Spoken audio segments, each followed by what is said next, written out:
আসসালামু আলাইকুম ওয়া রাহমাতুল্লাহি ওয়া বারাকাতুহু। সবাই জবান বন্ধ রাখেন, হইচই না করে মনোযোগ দিয়ে কথাগুলো শুনবেন। আর মিডিয়ার বাবাদেরকে বলতেছি, তোমরা এখন বসে যাও, জনগণ হইচই করতেছে। আলহামদুলিল্লাহ আলহামদুলিল্লাহ নাহমাদুহু ওয়া নাস্তাঈনুহু ওয়া নাস্তাগফিরুহু ওয়া নু'মিনু বিহি ওয়া নাতাওয়াক্কালু আলাইহি ওয়া নাউযু বিল্লাহি মিন শুরুরি আনফুসিনা ওয়া মিন সাইয়্যাতি আ'মালিনা। من يهدي الله فلا مضل له ومن يضلله فلا هادي له। সকলে জবান খুলে বলুন আশহাদু আল্লা ইলাহা ইল্লাল্লাহ ওয়াহদাহু লা শারীকা লাহু وأشهد أن محمدا عبده ورسوله الذي أرسل رسوله بالحق بشيرا ونذيرا وداعيا إلى الله بإذنه وسراجا منيرا. فقد قال الله تعالى في كلامه المجيد والفرقان الحميد. জবান খুলে সকলে পড়েন আউযু বিল্লাহি মিনাশ শাইতানির রাজীম। বিসমিল্লাহির রহমানির রহিম। ওয়াল আসরি ইন্নাল الإنسان لفي خسر إلا الذين آمنوا وعملوا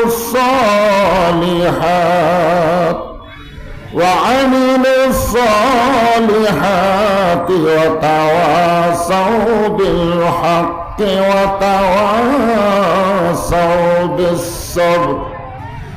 إن الله وملائكته يصلون على النبي يا أيها الذين آمنوا صلوا عليه وسلموا تسليما. اللهم صل على محمد وعلى آل محمد كما صليت على إبراهيم وعلى آل إبراهيم إنك حميد مجيد. اللهم بارك على محمد وعلى آل محمد كما باركت على إبراهيم وعلى آل إبراهيم إنك حميد مجيد. مشرق حب محمد সকলে বলি সাল্লাল্লাহু আলাইহি ওয়াসাল্লাম। मतलाए दीवानी माँ मतलाए खुर्शीद इश्कास सीनाए सोजानी माँ बनागल উলা বিকামালিহি কাশাফাত দুজা বিজামালিহি হাসানাত জামিউ খিসালিহি সাল্লু আলাইহি ওয়া আলিহি আল্লাহুম্মা আমিন। জান্নাতের বাগান থেকে জান্নাতি মানুষদেরকে নিয়ে আমি গুনাহগার তোমার রহমতের দরজায় দোকানা হাত তুলেছি আল্লাহ। হাসরের ময়দানে জব্বার আর কাহার নামে রূপ নিয়ে তুমি যখন বিচার শুরু করবে, তোমার সামনে দাঁড়ায়া সমস্ত নবীরা নাফসি নাফসি বলে কাঁদতে থাকবে। এমন কঠিন অবস্থা হাসরে হবে, সেদিন সমস্ত নবী তার উম্মতকে ভুলে যাবে, শুধু বলবে আল্লাহ আমার কি হবে, আমার কি হবে। একমাত্র দরদি নবী শাফাতের কান্ডারি ইয়া রব্বে হাবলি উম্মতি বলে সেজদায় পড়ে যাবে। সেই কঠিন মুসিবতের সময় আজকের এই মাহফিলকে ওসিলা করে আমাদের সবাইকে রাসূলের উম্মতের কাতারে আল্লাহ কবুল করে নিও। সুবহান রাব্বিকা রাব্বিল ইজ্জাতি আম্মা ইয়াসিফুন ওয়া সালামুন আলাল মুরসালিন ওয়ালহামদুলিল্লাহি রাব্বিল আলামিন।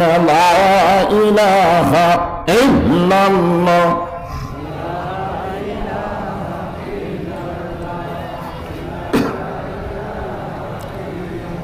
চাঁদ সূরজ আর গ্রহ তারা আল্লাহ নামের পাগল পারা।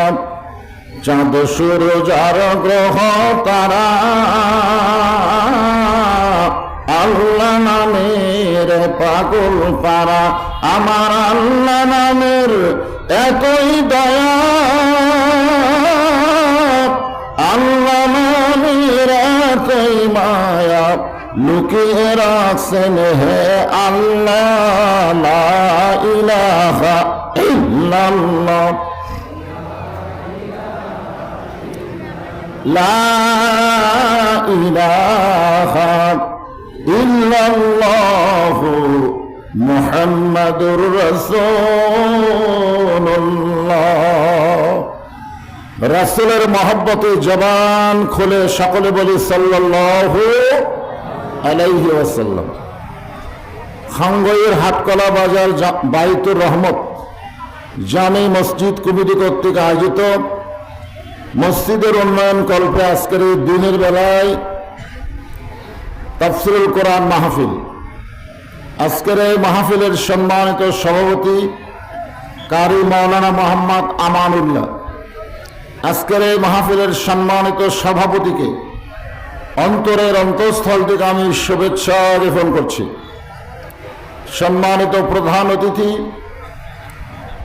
সম্মানিত বিশেষ অতিথিবৃন্দ, সম্মানিত ওলামায়ে কেরাম, আপনাদের মাঝে মাঝে যে সমস্ত আলেম ওলামা বসে আছেন, মঞ্চে আছেন, আমার আগে যে সমস্ত বক্তাগণ কোরআন হাদিস থেকে আলোচনা করে আপনাদেরকে শোনাইছেন, সকলকেই অন্তরের অন্তঃস্থল থেকে আমি শুভেচ্ছা জ্ঞাপন করছি।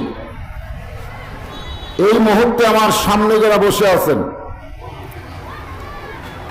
অত্যন্ত গরমকে উপেক্ষা করে, তাপ দাহকে উপেক্ষা করে, আল্লাহ রাসূলের মহব্বত কলিজার মধ্যে ধারণ করে এই পবিত্র কোরআন কারিমের আকর্ষণে এই জান্নাতের বাগানে যিনারা বসে আছেন, আমি আমার অন্তরের অন্তঃস্থল থেকে আপনাদের সবাইকে শুভেচ্ছা জ্ঞাপন করছি।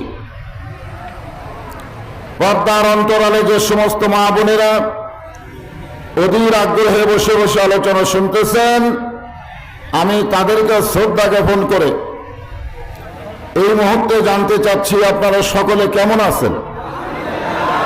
আলহামদুলিল্লাহ রাব্বিল আলামিন।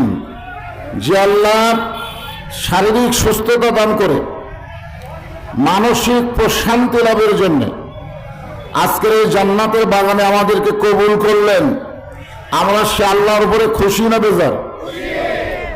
খুব যে গরম হচ্ছে এরপরে খুশি, মাশাআল্লাহ।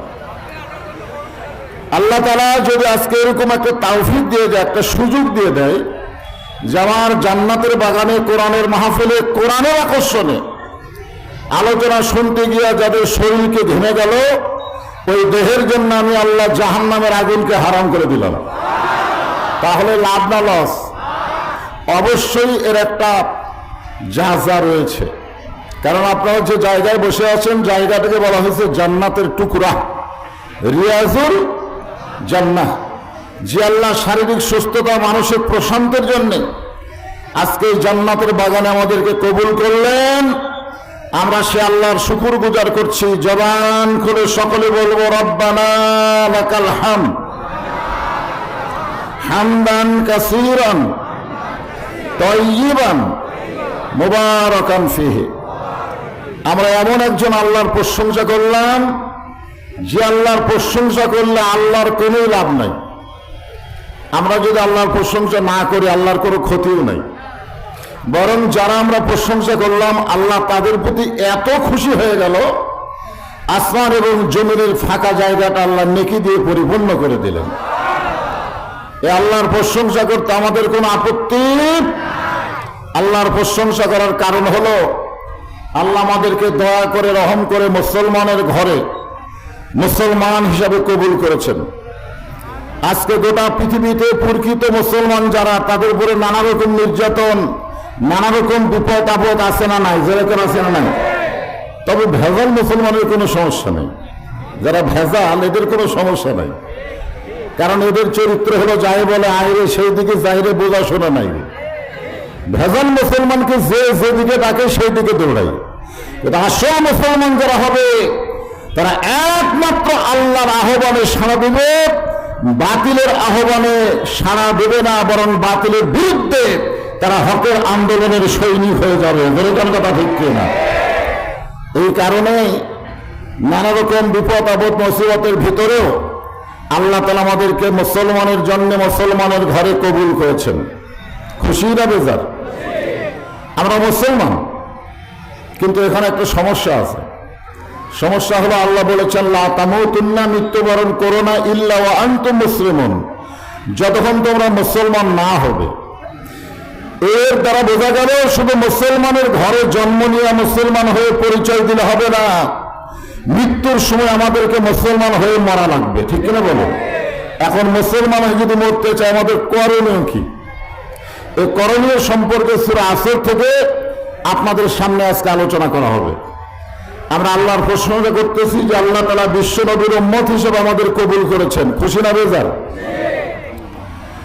আল্লাহর নবীর উম্মত হতে গেলে নবীর সুন্নাতকে গ্রহণ করা লাগবে।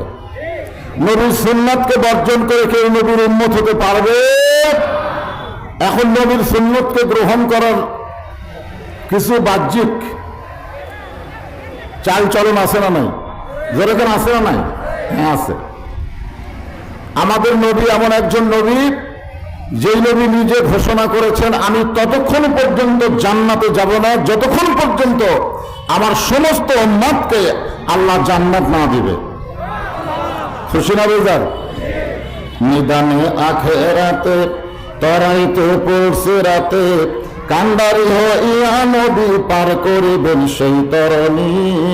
সবাই বলেন নবী মোর পরশমণি, নবী মোর সোনার খনি, নবী নাম ভাবে যেজন সেই তো দোজাহানের ধনী। আমরা আল্লাহর প্রশংসা করব। এমন একটা কিতাব আল্লাহ আমাদেরকে হেদায়েত স্বরূপ দান করেছেন যার মধ্যে কোনো সন্দেহ আছে নাকি? আল্লাহ কোরআনের প্রথমেই বলেছেন যালিকাল কিতাব লা রাইবা ফিহি, এই কিতাবের মধ্যে কোনো সন্দেহ নাই। অনেকে যদি এরকম মনে করেন যে সেই 1500 বছর আগে কোরআন নাজিল হয়েছে, তখন আল্লাহ বলেছেন সন্দেহ নাই, এতদিনে কি কিছুই কম বেশি হয়নি? আপনাকে এরকম কি মনে হয়? কিছুদিন আগে একজন শায়েখ বলেছেন কোরআনের মধ্যে নাকি জাল আছে। কোরআনের মধ্যে কি আছে? মানে এগুলো ইউটিউবের মাধ্যমে, ফেসবুকের মাধ্যমে চালান হয়। আমরা এতদিন জানতাম যে হাদিসের মধ্যে জাল আছে, জয়ীব আছে, মওযু আছে, কিন্তু কোরআনের মধ্যে জাল জয়ীব মওযু নেই। কিয়ামত পর্যন্ত থাকবে কেন? আল্লাহ কোরআনে বলেন, ইন্না নাহনু নাযালনা যিকরা ওয়া ইন্না লাহু লাহাফিজুন। আল্লাহ কোরআনকে জিকির হিসাবে নাজিল করেছেন। এই কোরআন হেফাজতের দায়িত্ব কার? আরো জোরে বলেন। সেই কোরআনের ছোট্ট একটা সূরা, নাম হলো আসর। নাম কি? কিছুক্ষণ পরে যে নামাজটা আমাদের সামনে আসবে, এই নামাজের নাম কি? তার মানে বোঝা গেল 5 ওয়াক্ত নামাজের মধ্যে আসর নামে একটা নামাজও আছে। ঠিক করে বলেন। আসলে আসর মানে কি? আসর মানে সময়। আসর মানে কি? সময়। এখানে আল্লাহ বলতেছেন ওয়াল আসর, সময়ের কসম, সময়ের শপথ।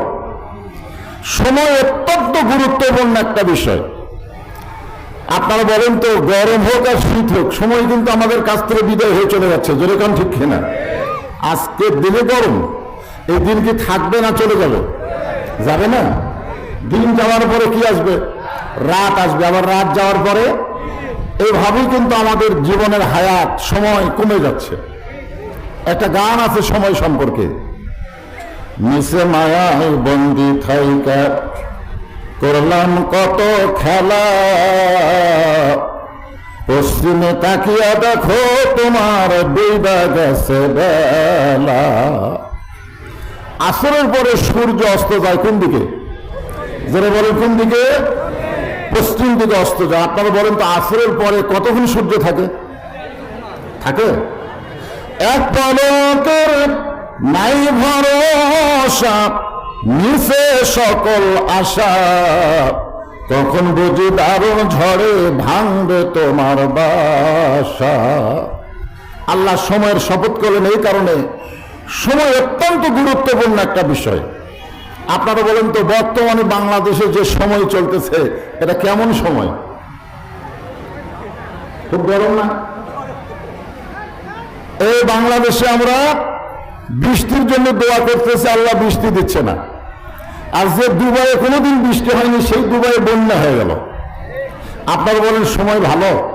কথা কর না কেন? সময় ভালো? ছোট্ট বাচ্চা কান্দে, আগে আমরা দোয়া দড়ি দিয়ে, তেল পোড়া দিয়ে, পানি পোড়া দিয়ে কান্না থামাতাম। এখন দোয়া দড়ি, তেল পোড়া, পানি পোড়া দিয়ে কান্না থামে না, মোবাইল চালু করলে কান্না বন্ধ হয়ে যায়। যেরকম ঠিক কিনা? একটা ছোট বাচ্চাকে মোবাইল চালু করে কান্না থামাতে হয়। এই সময় ভালো না খারাপ?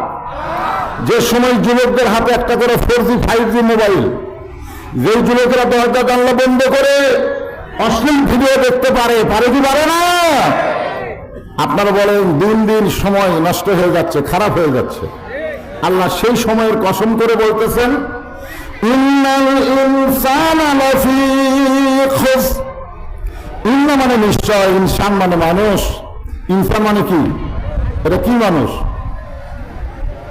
না? ইনসান এটা কি শব্দ? এখানে কিন্তু সব মানুষ, পুরুষ নারী। এতদিন আমরা সবাই জানতাম মানুষ দুই রকম, একটা হলো পুরুষ, একটা নারী। কিন্তু এখন আমরা অনেকেই জানি আর একটা মানুষ, তার নাম হলো হিজড়া। যেরকম তার নাম কি?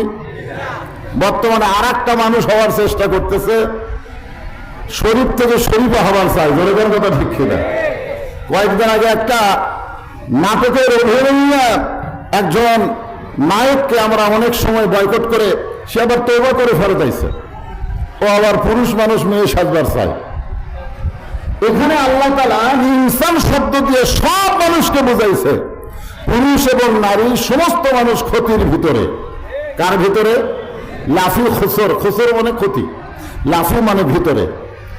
তো সব মানুষ যদি ক্ষতির মধ্যে হয়, তাহলে লাভের মধ্যে কারা? আপনারা বলেন আমরা দুনিয়াতে লাভ করব না লস করব? আমরা এখানে যে কষ্ট করে বসে আছি কোরআন হাদিস থেকে আলোচনা শোনার জন্য, এটা কি লস না লাভ? কেমনে বুঝলেন? কোরআন হাদিসের আলোচনা শুনবে ওই কোরআন অনুযায়ী চলার চেষ্টা করবে না, এটা কোনদিন মুসলমানের জন্য লাভ হতে পারে না। এরকম কথা ঠিক কিনা? আপনারা বলেন, এই কোরআনকে শুধু শোনার জন্য আল্লাহ পাঠাইছে? সর্বপ্রথম যিনি কোরআন শোনার দিক দিয়ে 1 নম্বর, তার নাম হলো আবু জেহেল। আপনারা তো দিনে গরমের মধ্যে বসে বসে আওয়াজ শুনতেছেন, আর আবু জেহেল বসারও চান্স পায়নি। চোরের মতন চুপি চুপি গোপনে কোরআন তেলাওয়াত শুনেছে। সকালবেলা গিয়ে মিটিং এর মধ্যে বলেছে, এত সুন্দর কোরআনের বাণী, রাতটা কোন দিক দিয়ে গেল বুঝতেই পারিনি। সুবহানাল্লাহ কবেন না?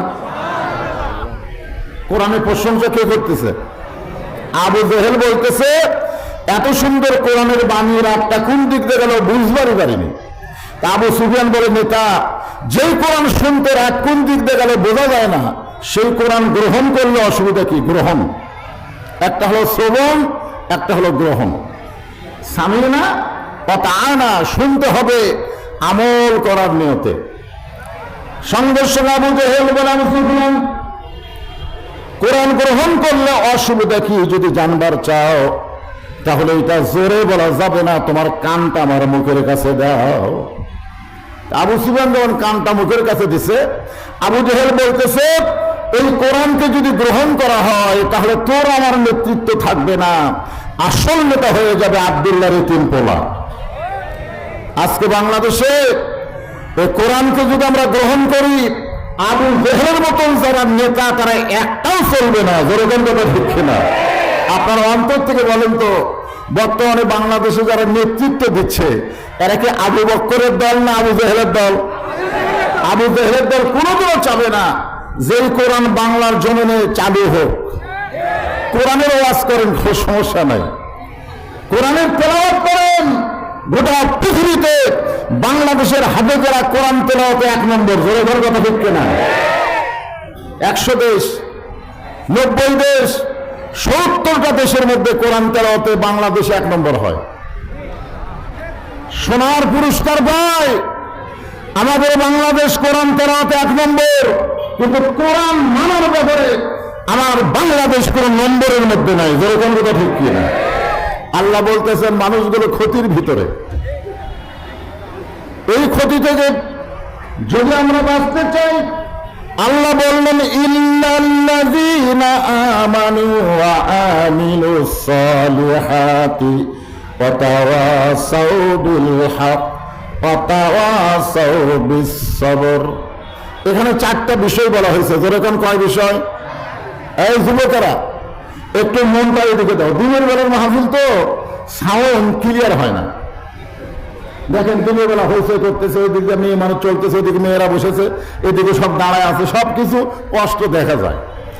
মনটা বক্তা যে কথাগুলো বলতেছে কোরআন এবং হাদিস থেকে এই কথাগুলো মনোযোগ দিয়ে শোনা লাগবে, তাহলে আপনারা বুঝতে পারবেন। তাছাড়া এদিক সেদিক তাকাতাকি করলে বোঝা যাবে না।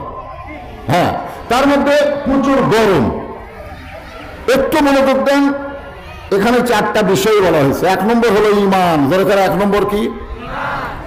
ঈমান যদি না থাকে, আপনি যতই ভালো আমল করেন সে আমল আল্লাহর দরবারে কবুল হবে না। মেসি নেইমার কোটি কোটি টাকা মানুষকে দান করে, কিন্তু বেঈমান হওয়ার কারণে তাদের দান আল্লাহর দরবারে কবুল হবে।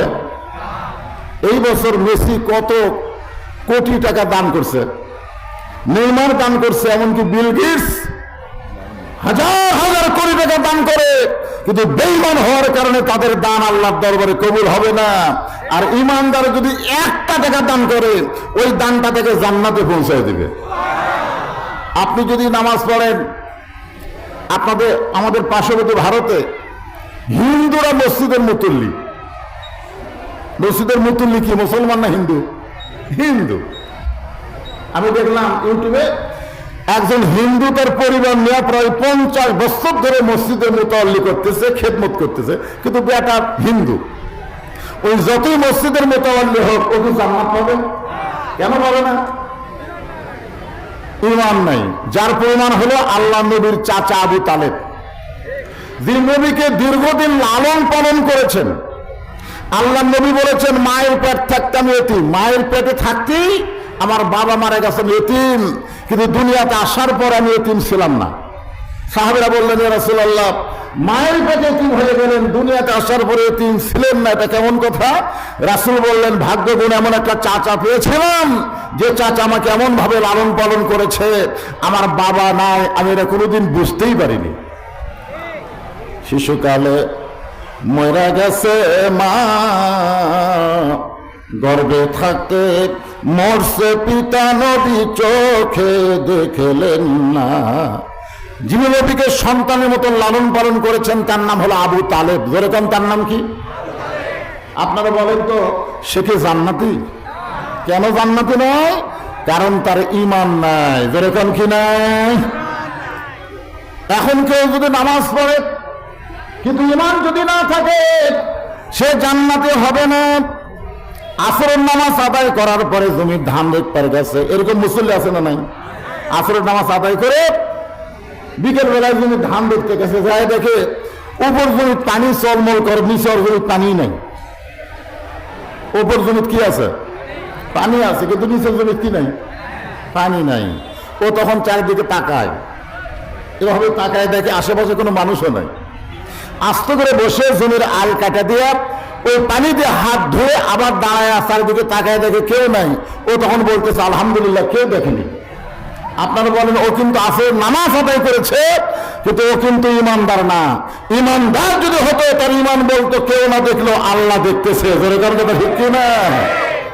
আজকে আমাদের বাংলাদেশে অনেক নামাজি ঘুষ খায়, অনেক নামাজি সুদ খায়, আছে না নাই? আপনি বলেন তো, যে ব্যক্তি নামাজ পড়ে সুদ খায়, ঘুষ খায়, আর ইমান আছে? এই জন্যে যতই আমল করতে চান, 1 নম্বর হলো ইমান। যেরকম 1 নম্বর কি? 1 নম্বরে ইমান। সাহাবারা জিজ্ঞেস করলেন, রাসূলুল্লাহ ইমান সম্পর্কে আপনার কাছে জানতে চাই। আল্লাহ নবী বললেন, ইকরার বিল লিসান, তাসদীক বিল জানান, আমল বিল আরকান। এর নাম হলো ঈমান।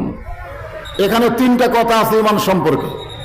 1 নম্বর কথা হলো ইকরার বিল লিসান, জবানে বলতে হবে লা ইলাহা ইল্লাল্লাহ।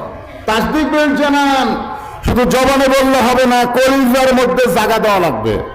আপনার বলেন, কলিজার মধ্যে যে আল্লাহকে জায়গা দিছে, সে বাতিলের সঙ্গে আপোষ করবে? এজন্য আপোষ করবে? উকিল বলতেছে যে কোনো সময় আপনার ফাঁসি কার্যকর হবে। যে কোনো সময় আপনার কি হবে? ফাঁসি কার্যকর হবে। যদি আপনি বাঁচতে চান, রাষ্ট্রপতির কাছে দরখাস্ত লেখেন। রাষ্ট্রপতি যদি দয়া করে আপনাকে মাফ করে দেয়, তাহলে আপনার আর কোনো টেনশন নাই। এমন কথা যখন উকিল আসামিকে বলতেছে, আসামি মুচকি মুচকি হাসতেছে। উকিল বলে, হাসেন কেন? বলে, হাসার কারণ হলো তোমার কথা শুনে। তুমি বলতেছো রাষ্ট্রপতির কাছে দরখাস্ত লেখেন, রাষ্ট্রপতি যদি মাফ করে দেয় তাহলে আপনার কোনো টেনশন নাই। বলে, এখানে হাসার কি হলো? তো সত্যি কথা। আসামি বলতেছে, এ পর্যন্ত আমি 3 জন রাষ্ট্রপতিকে ক্ষমতা থাকা অবস্থায় মরা দেখছি। কয়জন? বঙ্গবন্ধু শেখ মুজিবুর রহমান, জিয়াউর রহমান, জিল্লুর রহমান। যারা ক্ষমতা থাকতে মারা যায়, তাদের কাছে কোনো ইমানদার প্রাণ ভিক্ষা চাবে না। ভিক্ষা। উকিল বলতেছে, এই গোয়ার্তনের কারণে আপনার ফাঁসি হবে। এই গোয়ার্তি করার কারণে, জিত করার কারণে আপনার কি হবে? আসামি বলতেছে, ফাঁসি হবে কিন্তু মৃত্যু হবে না। যে মাত্র আসামি বলতে ফাঁসি হবে কিন্তু মৃত্যু হবে না। উকিল বলে, আপনি কি পাগল হয়ে গেছেন যে আপনার ফাঁসি হবে কিন্তু মৃত্যু হবে না? আসামি বলতেছে, আমার ঈমান বলতেছে, কোরআন শরীফের মধ্যে আল্লাহ বলেছেন, ওয়ালা তাকুলু লিমান ইউকতালু ফি সাবিলিল্লাহি আমওয়াতুন বাল আহইয়াউ ওয়ালাকিন লা তাশউরুন। আপনাকে ঈমান কি বলে? আল্লাহ রাস্তায় যারা জীবন দেয়, আল্লাহ বলেছেন তাদের মৃত্যু নেই। এটা বিশ্বাস করেন আপনারা?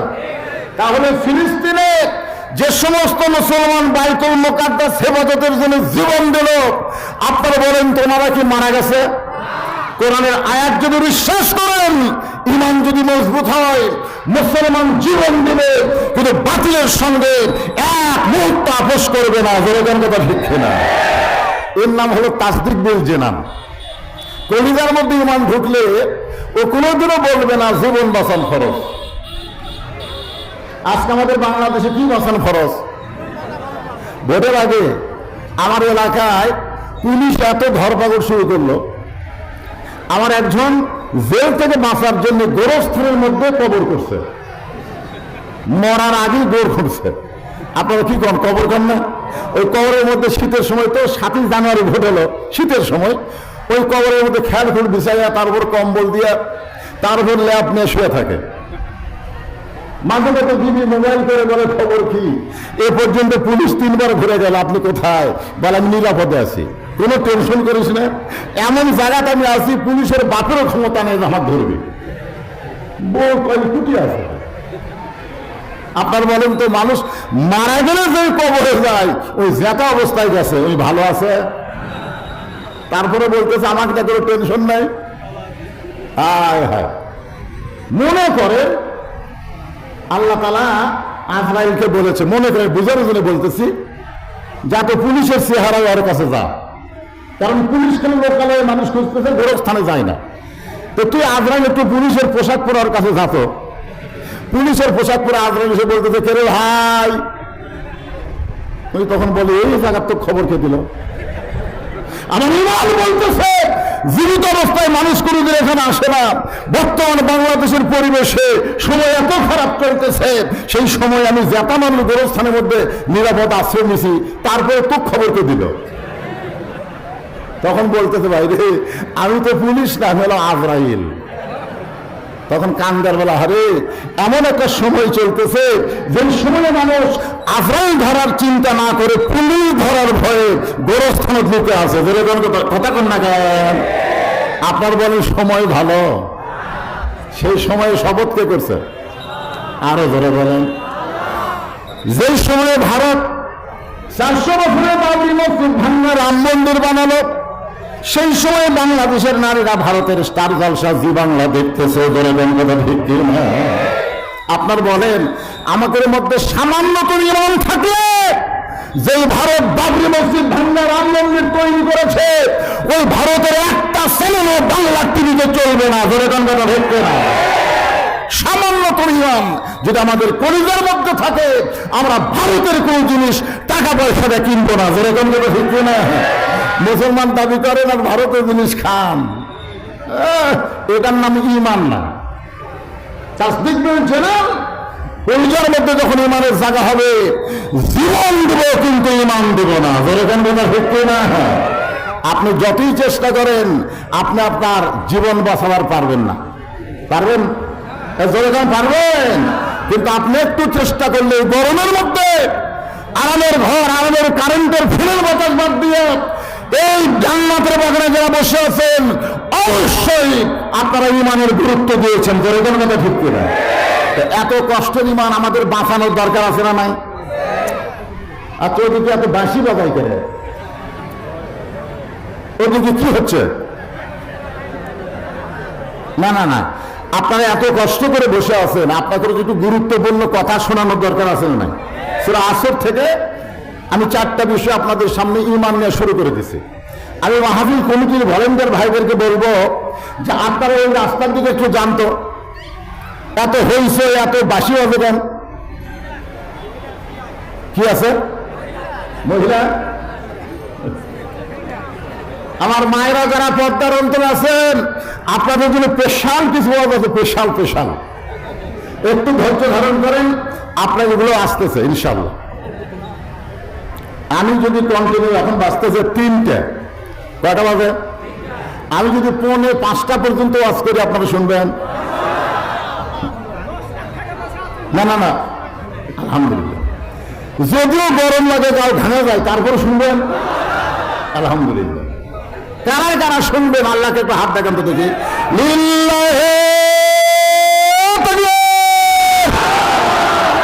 হাত নামান।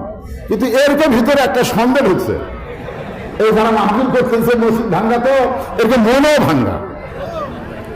মন ভাঙ্গার মসজিদ ভাঙ্গা সমান কথা। কথার বুঝতে একটা গান আছে, এরকে মসজিদ ভাঙ্গা। সেই মসজিদের উন্নয়ন করছে মাহফিল। এখন চিন্তা করতেছে হাজার হাজার মানুষ আইছে, হুজুরকে আটকাবার পারবে যদি উঠে যায়। এই যে ভিতরে একটা সন্দেহ এরকম করতে, যদি যায়, যদি যায়।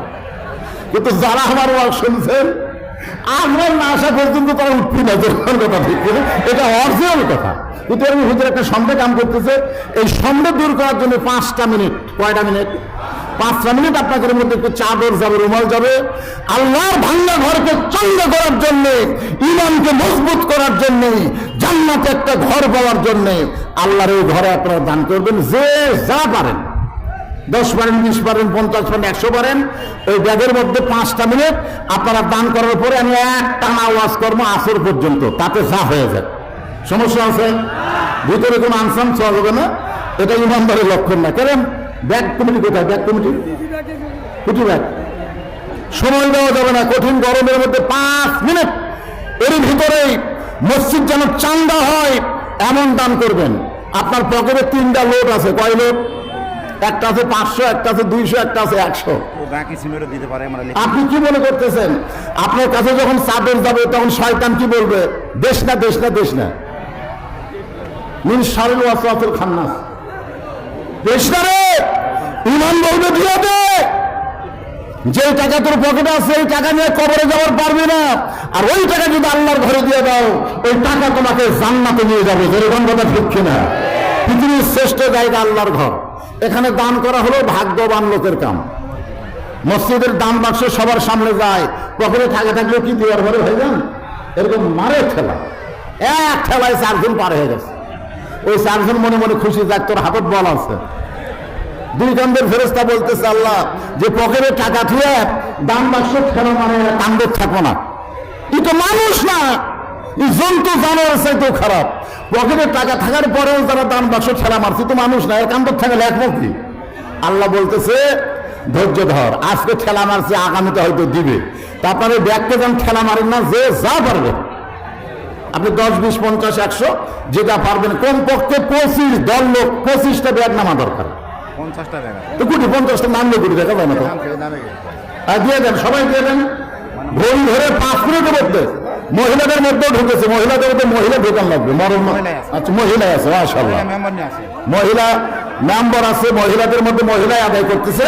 আপনার পকেট থেকে বার করেন না, কেন শয়তান যেন আপনাকে ধোঁকা দিবার না পারে। আজকের এই দান কষ্ট করে মাহফিল শ্রবণ করা এবং আল্লাহর ভাঙ্গা ঘর চান্দা করার জন্য দান করা, আল্লাহ এই দানটা কেবলমাত্র শুধুমাত্র জান্নাতের জন্য কবুল করে, বলে আমিন। এখানে সভাপতি সাহেব বলতেছে, হুজুর কেউ যদি বাকিতে সিমেন্ট দেয় তাহলে সেটা লেখার ব্যবস্থা আছে। আপনার যদি কেউ বাকিতে সিমেন্ট দেন, মসজিদের কিছু হয়নি, খালি ছাদ দিয়ে থসে। এই বাজার মসজিদ গাঙ্গর খাঙ্গইর বাজার, এই বাজারে মসজিদে নামাজ বাজারে সব পড়বে না, এখানে পড়বে কি পড়বে না? তার সেই মসজিদ দেওয়াল হয় নাই, মাজা হয় নাই, জানলা হয় নাই, দরজা হয় নাই। এই জন্য সবাই একটু মোটামুটি আল্লাহর রাস্তায় দান করবেন, একটু জিকির করেন লা ইলাহা ইল্লাল্লাহ, লা ইলাহা।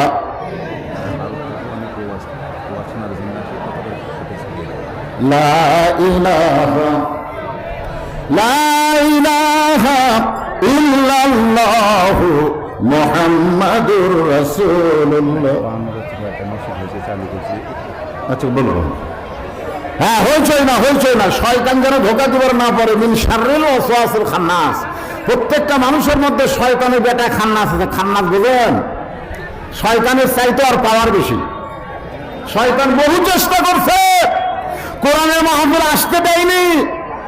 শয়তান মনে মনে খুশি, যাক আমি চেষ্টা করে কোরআনের মাহফিলে জবাব দেয়নি। এরপরও ওনাকে কোরআনের মাহফিল এসেছে, শয়তান খুব বেজা।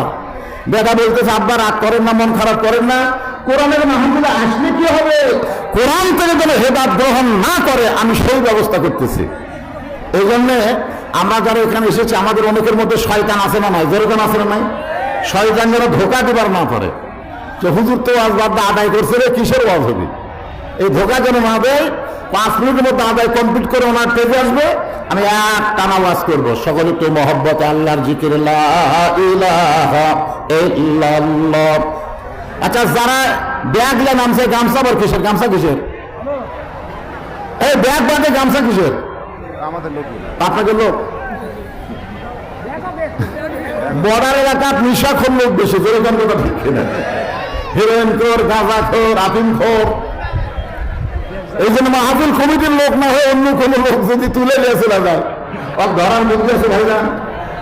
এই জন্য আপনারা নির্দিষ্ট লোক পাঠাবেন। আদায় প্রায় শেষের দিকে। এখন আসেন, সূরা আসরের 4টা বিষয়। 1 নম্বর হলো ঈমান। সেই ঈমানকে রাসূল ব্যাখ্যা করেছেন ইকরার বিল লিসান, জবানে বলা কঠিন না, জবানে সবাই বলতে পারে লা ইলাহা ইল্লাল্লাহ। আপনাদের অনেকে বয়স কমতে জানেন না, এ ভাই হয়তো কিছু জানে, চেয়ারম্যান সাহেব জানে। যুদ্ধের সময় অনেক হিন্দুরা এই কলেমার জিকির করছে। কোন সময়? যুদ্ধ বোঝেন আপনারা? যুদ্ধ বোঝেন? হ্যাঁ, আমাদের এলাকার একজন মুক্তিযোদ্ধা, সেই রকম মুক্তিযোদ্ধা মাস গেলে সরকার 20,000 টাকা বেতন দেয়। আপনারা বলেন তো কার সঙ্গে যুদ্ধ করে মুক্তিযোদ্ধা? কার সাথে? পাকিস্তানের সাথে। জনগণ ঠিক কিনা? সেই মুক্তিযোদ্ধা ভাইজান বাজারে যা বলতেছে পাকিস্তানি মুরগি আছে। আমি মুক্তিযোদ্ধারে কইলাম আপনি কার সাথে যুদ্ধ করে মুক্তিযোদ্ধা? পাকিস্তানের। তো পাকিস্তানি মুরগি খুঁজুন কেন? এরকম মুক্তিযোদ্ধা আছে না? নাই যেরকম আছে না? আপনি দেশের জন্য মুক্তিযোদ্ধা, দেশ স্বাধীন। আপনারা যারা মুরব্বী আছেন তারা বুঝতেছেন, ছেলেরা তো বুঝতেছে না। তো এখন হিন্দুরা কলেমার জিকির করতেছে 9 মাস, মুসলমানের চাইতে আড়াই বেশি। আর্মি দেখলে লাই লাই লাই লাই লাই লাই, আমি তো বিলকুল ঠিক হয় ঠিক হয়। 9 মাস পরে দেশটা যখন স্বাধীন হলো, এক হিন্দু মুরব্বী আমারে কয় মুসলমানের কলমার দাম আছে। তা আপনি হিন্দু হয়ে কলমার দাম কেমনে বুঝলেন? বলে যুদ্ধের সময় এই কলমা মুখে রাখার কারণে আর্মির গুলি থেকে বাঁচা গেছি। আমি বললাম দাদা, কলমা শুধু মুখে রাখার কারণে যদি গুলি থেকে বাঁচেন, এই কলমা কলিজের মধ্যে ঢুকাই দেন, জাহান্নামের আগুন থেকে আল্লাহ বাঁচাই দিবে। ঢুকিয়ে দেন। এখন আপনারা বলেন ঈমানকে খালি মুখে রাখবেন না কলিজের মধ্যে ঢুকাবেন? কলিজার মধ্যে যখন ঈমান ঢুকবে, আল্লাহ বলতেছেন তখন তোমার নানা রকম বিপদ আপদ মুসিবত আনবে। আল্লাহ বলতেছেন ওয়ালা নাবলুওয়ান্নাকুম বিশাইইন মিনাল খাউফি ওয়াল জুই ওয়া নাকসিন মিনাল আমওয়ালি ওয়াল আনফুসি ওয়াস সামারাতি ওয়া বাশশিরিস সাবিরিন। আচ্ছা, আপনারা আল্লাহ আকবার কম করবেন। জয়পুরহাটে বিশাল আওয়ামী লীগের মিছিল, বিশাল আওয়ামী লীগের মিছিল, কিন্তু বিশাল, কারণ ওই মিছিলে কোনো বাধা নাই। যেরকম পুলিশ পর্যন্ত প্রদর্শন দেয়। 10,000 লোক মিছিল করতেছে, ওরই মধ্যে ভুল করে একজন কাছে আল্লাহ আকবার যদি কয়, আপনার বলেন তো অক্কি মিছিলের মধ্যে থবে বলবো কে? আমাকে বলো তো আল্লাহ আকবার নাই, তুই আল্লাহ আকবার দিলি কেন? আর দেখুন ছোট্ট একটা মিছিল ইসলামী আন্দোলনের আল্লাহ আকবার ছাড়া মিছিলই নাই। যেরকম কথা ঠিক না। তা আপনারা কি সেই বড় দলের লোক নাকি? আল্লাহ আকবার হয় না কেন? বাংলাদেশের এত জায়গায় ওয়াজ করি, কোরআন তেলাওয়াত শেষ করার সাথে সাথে শ্রোতারা জবান খুলে বলে আল্লাহ আকবার। যেরকম কথা হচ্ছে। আর আজকে বর্ডার এলাকা কি দেখতেছি না, গরমের কারণে সব ভুলে গেছেন। আমার কথা কি আপনারা বুঝতেছেন? এখন আপনারা বলেন জীবনের দাম বেশি না ইমানের দাম বেশি? সবাই বলেন জীবনের দাম বেশি না ইমানের দাম বেশি? জীবন বাঁচান ফরজ না ইমান বাঁচান ফরজ? কিন্তু আমাদের বাংলাদেশে অনেকে বলে জীবন বাঁচান ফরজ। আপনি যতই চেষ্টা করেন আপনি আপনার জীবন বাঁচাবার পারবেন না, তবে একটু চেষ্টা করলে আপনি আপনার ঈমান বাঁচাবার পারবেন। আমার মায়েরা বলে শোনেন, এরপর আল্লাহ রাসূল বলেন তাসদিক বিল জানান আমল বিল আরকান। তুমি যে আল্লাহকে বিশ্বাস করেছো, এই আল্লাহর হুকুম অনুযায়ী তোমাকে আমল করা লাগবে। আমল করতে গেলে নবীর তরিকা মোতাবেক তোমাকে চলা লাগবে। হুকুম কার? হুকুম কার? আর তরিকা? তরিকা মানে বুঝেন? আজকে বলে 4 তরিকা। কয় তরিকা? 4 তরিকা। কাদরিয়া, চিশতিয়া, নকশবন্দিয়া, মুজাদ্দিদিয়া। সম্পূর্ণ ভুয়া কথা। 4 তরিকায় কোনোদিন মানুষ চলতে পারে না। তরিকা রাস্তায় একটাই, জোরে বলেন কথা ঠিক কিনা? আতিউল্লাহ ওয়া আতিউর রাসূল, আল্লাহর আনুগত্য করো, নবীর তরিকা মোতাবেক চলো, নবীর তরিকা। কোরআনের কোন জায়গায় কাদরিয়া আছে, মুজাদ্দিদিয়া, নকশবন্দিয়া? এগুলো সব মানুষকে বিভ্রান্ত করার জন্য নানা ধরনের তরিকা বের করা হয়েছে। জোরদার কথা হচ্ছে না, তরিকা একটাই, আল্লাহ রাসূল। মা তাকুমুর রাসূলু ফাখুযুহু ওয়া মা নাহাকুম আনহু ফান্তাহু। আল্লাহ কোরআনে বলেছেন, আমার নবী যেটা করেছেন ওটা তোমরা করবা, নবী যেটা করে নাই ওইটা করা যাবে না। যাবে?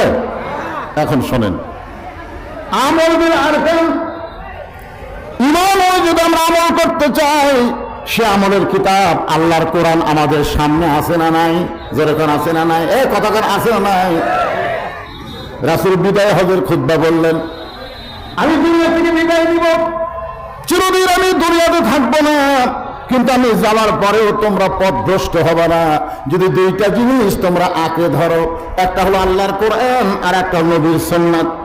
এই দুইটা জিনিস যদি আমরা আঁকড়ে ধরি তাহলে আমাদের পথভ্রষ্ট হওয়ার কোনো সম্ভাবনা, জোরে বলেন সম্ভাবনা, একটু মনোযোগ দিবেন।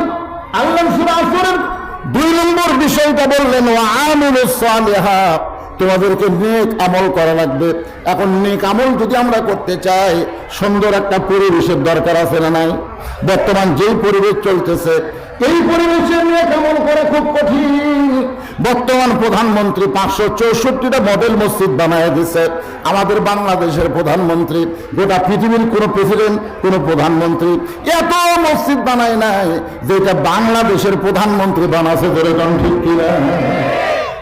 আওয়ামী লীগের অনেক নেতারা বলে, হুজুর আপনারা তো আমাদের প্রধানমন্ত্রী দেখবার পারেন না। যদি দেখবার পারতেন তাহলে এতগুলো মসজিদ বানালো, আপনারা একটা মাহফিলও কম নাকি? আমি আজকে আপনাদের বলতেছি, বর্তমান প্রধানমন্ত্রী 564টা মসজিদ বানাচ্ছে। কয়টা?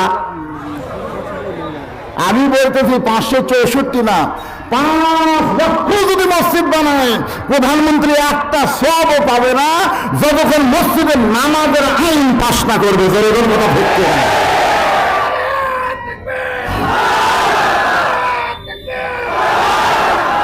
মসজিদ বানাচ্ছে। মসজিদ কি দেখার জন্য? যেরকম দেখার জন্য 201 গম্বুজ মসজিদ টাঙ্গাইলে সব দেখবার যায়। আমার এলাকার ছেলেরা গেছিল হাইস মাইক্রো ভাড়া করে, মসজিদ দেখে আমাকে বলতে, হুজুর আপনি দেখছেন টাঙ্গাইলের গোপালপুরে 201 গম্বুজ মসজিদ? আমরা দেখে যাচ্ছি হুজুর, সেই রকম মসজিদের ছাদের উপর যায় দেখি, গুনে দেখলাম 201টা গম্বুজ। আমি বললাম তোমরা গেছিলে কখন? কয় 11টায়। ওখান থেকে তোমরা আইসো কখন? কয় 3টায়। তো 11টা 3টা মাঝখানে একটা নামাজ হলো, এই নামাজকে তোমরা পড়ছো? তোর না হুজুর আমরা তো দেখবার গেছিলাম। তো বর্তমানে 564টা মসজিদ প্রধানমন্ত্রী বানাচ্ছে দেখার জন্য। যেরকম দেখার জন্য, তাহলে মসজিদ আছে, মুসল্লি নাই। এরকম 1 কোটি মসজিদ বানায় কোনো লাভ হবে না। খানগঞ্জের বাজারের মসজিদ ভাঙ্গা হতে পারে, মুসল্লি যদি ভরপুর হয়ে যায়, এই মসজিদ হবে পৃথিবীর 1 নম্বর মসজিদ। জোরে কথা হচ্ছে, কিসের মসজিদ, কিসের মডেল মসজিদ? একটা মুসল্লি নাই, গোটা মসজিদ খালি মরুভূমির মতো খাঁখা করতেছে। আল্লাযীনা মাক্কান্নাহুম ফিল আরদ, আল্লাহ কোরআনে বলেছেন মুসলমানের মধ্যে কাউকে যখন ক্ষমতা দেওয়া হবে তার 1 নম্বর কাজ কি? পদ্মা সেতু নির্মাণ করা। পদ্মা সেতু, রাস্তার উপর বাইপাস রাস্তা করা, একেবারে সেই রকম প্লেন 4 লাইন রাস্তা করা, এগুলো 1 নম্বর কাজ। 1 নম্বর কাজ হচ্ছে আকামুস সালাত, নামাজ কায়েম করা। যেরকম কথা হচ্ছে না, নামাজ যদি কায়েম হতো, আজকে আমাদের যুবকদের নিয়ে কোনো টেনশন করা লাগতো না। আমাদের যুবকগুলো যদি 5 ওয়াক্ত নামাজ আদায় করত, আল্লাহ কোরআনে বলেছেন ইন্নাস সালাতা তানহা আনিল ফাহশাই ওয়াল মুনকার, একমাত্র নামাজই পারে মানুষকে যাবতীয় খারাপি থেকে বাঁচায় দিতে। আপনারা বলেন তো ভাই, 5 ওয়াক্ত যারা নামাজ পড়ে এরা কোনোদিন আর্জেন্টিনার সাপোর্টার হয়? এরা কোনোদিন ব্রাজিলের সাপোর্টার হয়? এরা কোনোদিন বিল্ডিং এর উপর পতাকা টাঙ্গায়? যারাই দেখবেন বিদেশি ইহুদি খ্রিস্টানদের সাপোর্টার, খুঁজলে দেখবেন ওদের 5 ওয়াক্ত নামাজ নাই। এরা জুম্মা নামাজ পড়ে সবার শেষে যায়, সবার আগে আসে। জোরে কথা ঠিক কিনা? আল্লাহ বলেছেন ওরা হলো ফালাইলুল লিল মুসাল্লিন, এরা নামাজের এই নামাজগুলোকে জাহান্নামে ঢুকিয়ে দিবে। এরা নামাজ পড়ে না, নামাজের নামে ঠাট্টা করে। 20 রাকাত তারাবির মসজিদে যায়, 8 রাকাত নামাজ হলে মসজিদ থেকে বের হয়। আল্লাহ বলে তোদের নামাজ আমার দরকার নাই। জোরে কথা ঠিক কিনা? কারণ তোরা মসজিদে গিয়ে মুসলিমের মন ভাঙ্গিস, তোরা আসলে মানুষ না, তোরা হলে মানবীয় শয়তান। জোরে কথা ঠিক কিনা? তুমি 8 রাকাত নামাজ পড়ো, তুমি বাড়িতে পড়ো, মসজিদে ইয়ের কি মারবো না? যদি 20 রাকাত তারাবি হয়, সেখানে 8 রাকাত পড়ো, তুমি ঘাড় কাট করে বার হয়ে আসো। তোমার কে ঢুকবার কথা? যেখানে 20 রাকাত হয় 20 রাকাত হবে। জনগণের কথা ঠিক কিনা? তোমার যদি মন বিঘা চাই, তুমি এই মসজিদ ঢুকতে পারবে না। তুমি যখন 8 রাকাত পরে বের হবে, অনেক নতুন নামাজে আছে, আর জামাতে আমরাও যাই। কি আল্লাহ বলেছেন ফাওয়াইলুল লিল মুসাল্লিন, এরা মুসল্লি না, 5 ওয়াক্ত নামাজ পড়ে নাই, জুমার দিনে শেষে যে আগে বার হয়, এরা মুসল্লি। বর্তমানে আমাদের বাংলাদেশে এই মুসল্লির সংখ্যা হলো বেশি।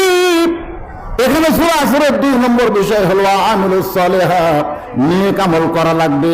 নেক আমল যদি আমরা করতে চাই, 1 নম্বর নেক আমল নাম হইল নামাজ। যত নেক আমল আছে তার মধ্যে 1 নম্বর কি? আরো যেরকম নামাজ।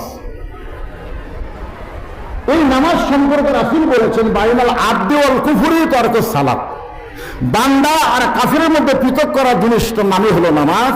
যারা নামাজ পড়বে তারা আল্লাহর বান্দা, আর যারা নামাজ পড়ে না এরা হলো কাফির। যেই বলবে বেনামাজি, আপনারা বলবেন কাফির। বলতে পারবেন না? এই বলতে পারবেন না? বেনামাজি। এতগুলো মরদ মানুষের একটা মিছিল হলো। এই বুখারী শরীফের হাদিস, মান তারাকা সালাতান মুতাম্মিদান ফাকাত কাফারা। ইচ্ছা করে একক নামাজ যারা বাদ দিল, তারা আল্লাহর সঙ্গে কুফরি করলো। তাহলে এই হাদিসের সাথে আপনারা একমত না দ্বিমত? একমত যদি হন তাহলে সেটা মিছিল করা লাগবে। আমি যে বলবো বেনামাজি, আপনারা বলবেন কাফের। বলতে পারবেন না ভাইজান? বেনামাজি, বেনামাজি। আজকে মসজিদের উন্নয়ন মানে কি? হ্যাঁ, মসজিদের উন্নয়ন মানে মসজিদে মুসল্লি ভরপুর হওয়া। যেরকম কথা ঠিক না? আল্লাহর বান্দারা, পুরুষ মানুষের জন্য 1 নম্বর নেক আমল হলো নামাজ, কিন্তু মেয়ে মানুষের জন্য 1 নম্বর নেক আমল কিন্তু নামাজ না। হয়তো আপনারা বলতেছেন হুজুর, তাহলে মেয়ে মানুষের জন্য 1 নম্বর নেক আমল কি? ও আমিলুস সালিহার উপর কথা বলতেছি। পুরুষের 1 নম্বর হলো নামাজ, আর নারীদের 1 নম্বর নেক আমল হলো পর্দা। কোন মেয়ের যদি পর্দা না থাকে, ও যতই নামাজ পড়ে রোজা করো, একটা ইবাদত আল্লাহর দরবারে কবুল হবে না। পুরুষের ইবাদত করতে গেলে যেমন নামাজ লাগবে, নারীদের ইবাদত কবুল করার জন্য কেমন পর্দা লাগবে। যেরকম কি লাগবে? আজকে আমাদের বাংলাদেশে কি শায়েক বাড়াচ্ছে যে মেয়ে মানুষরা ইচ্ছা করলে মসজিদে জামাতে আদায় করতে পারবে। এরা শায়েকে মুসলমান না, এরা হলো শায়েকে শয়তান। যেরকম কথা ঠিক কিনা? আল্লাহ কোরআনে বলেছেন, অকরনা ফি বুয়ুতিকুন্না ওয়ালা তাবাররুজনা তাবাররুজাল জাহিলিয়াতিল উলা। এই মেয়েরা ঘরের মধ্যে থাকো, ঘরের পরিবেশ নিয়ে যদি বাইরে আসতে চাও সেটা ভিন্ন কথা, কিন্তু ঘরের মধ্যেই তোমাদের থাকা লাগবে। হুকুমকার আরো ঘরে কারণ সব বার করতেছে। আমাকে এক মেয়ে স্লিপ দিতে, হুজুর আপনার পিছনে আমরা ঈদের নামাজ পড়বার চাই। আমি বললাম ঈদের নামাজ পড়া তোর জন্য ফরজ না, পর্দা মানা হলো ফরজ। যদি বলে মেয়ে মানুষ আসতেছে, মরদ মানুষ আসতেছে, হাইরে মুসলিম ভিড় হবে ভাই, কতগুলো মরদ আসবে মেয়া করে দেখার জন্য। যেরকম কথা ঠিক কিনা? আজকে ওখানে মেয়ে মানুষ আছে, ওর আশেপাশে পুরুষ কিলবিল করে দেন। আমার মা বন্ধুর জন্য শোনা কি ফরজ? পর্দা মানা হলো ফরজ। তুমি অশ্লীলতা হিসাব তোমার পর্দার খেলাপ করলাম, এমন করে কথা বলতেছে, মরদ মানুষ তোমার কথা শুনতেছে। 1 বছর তুমি শুনলে একটা সব হবে না, আর একদিন পর্দা মানলে ফাতেমার সঙ্গে আল্লাহ জান্নাত বলে বলে কথা বলছে। হইসই করতেছে আর কি? হ্যাঁ, হইসই করতেছে না। আর কতগুলো মরদ দেবে দেখতে গেছে।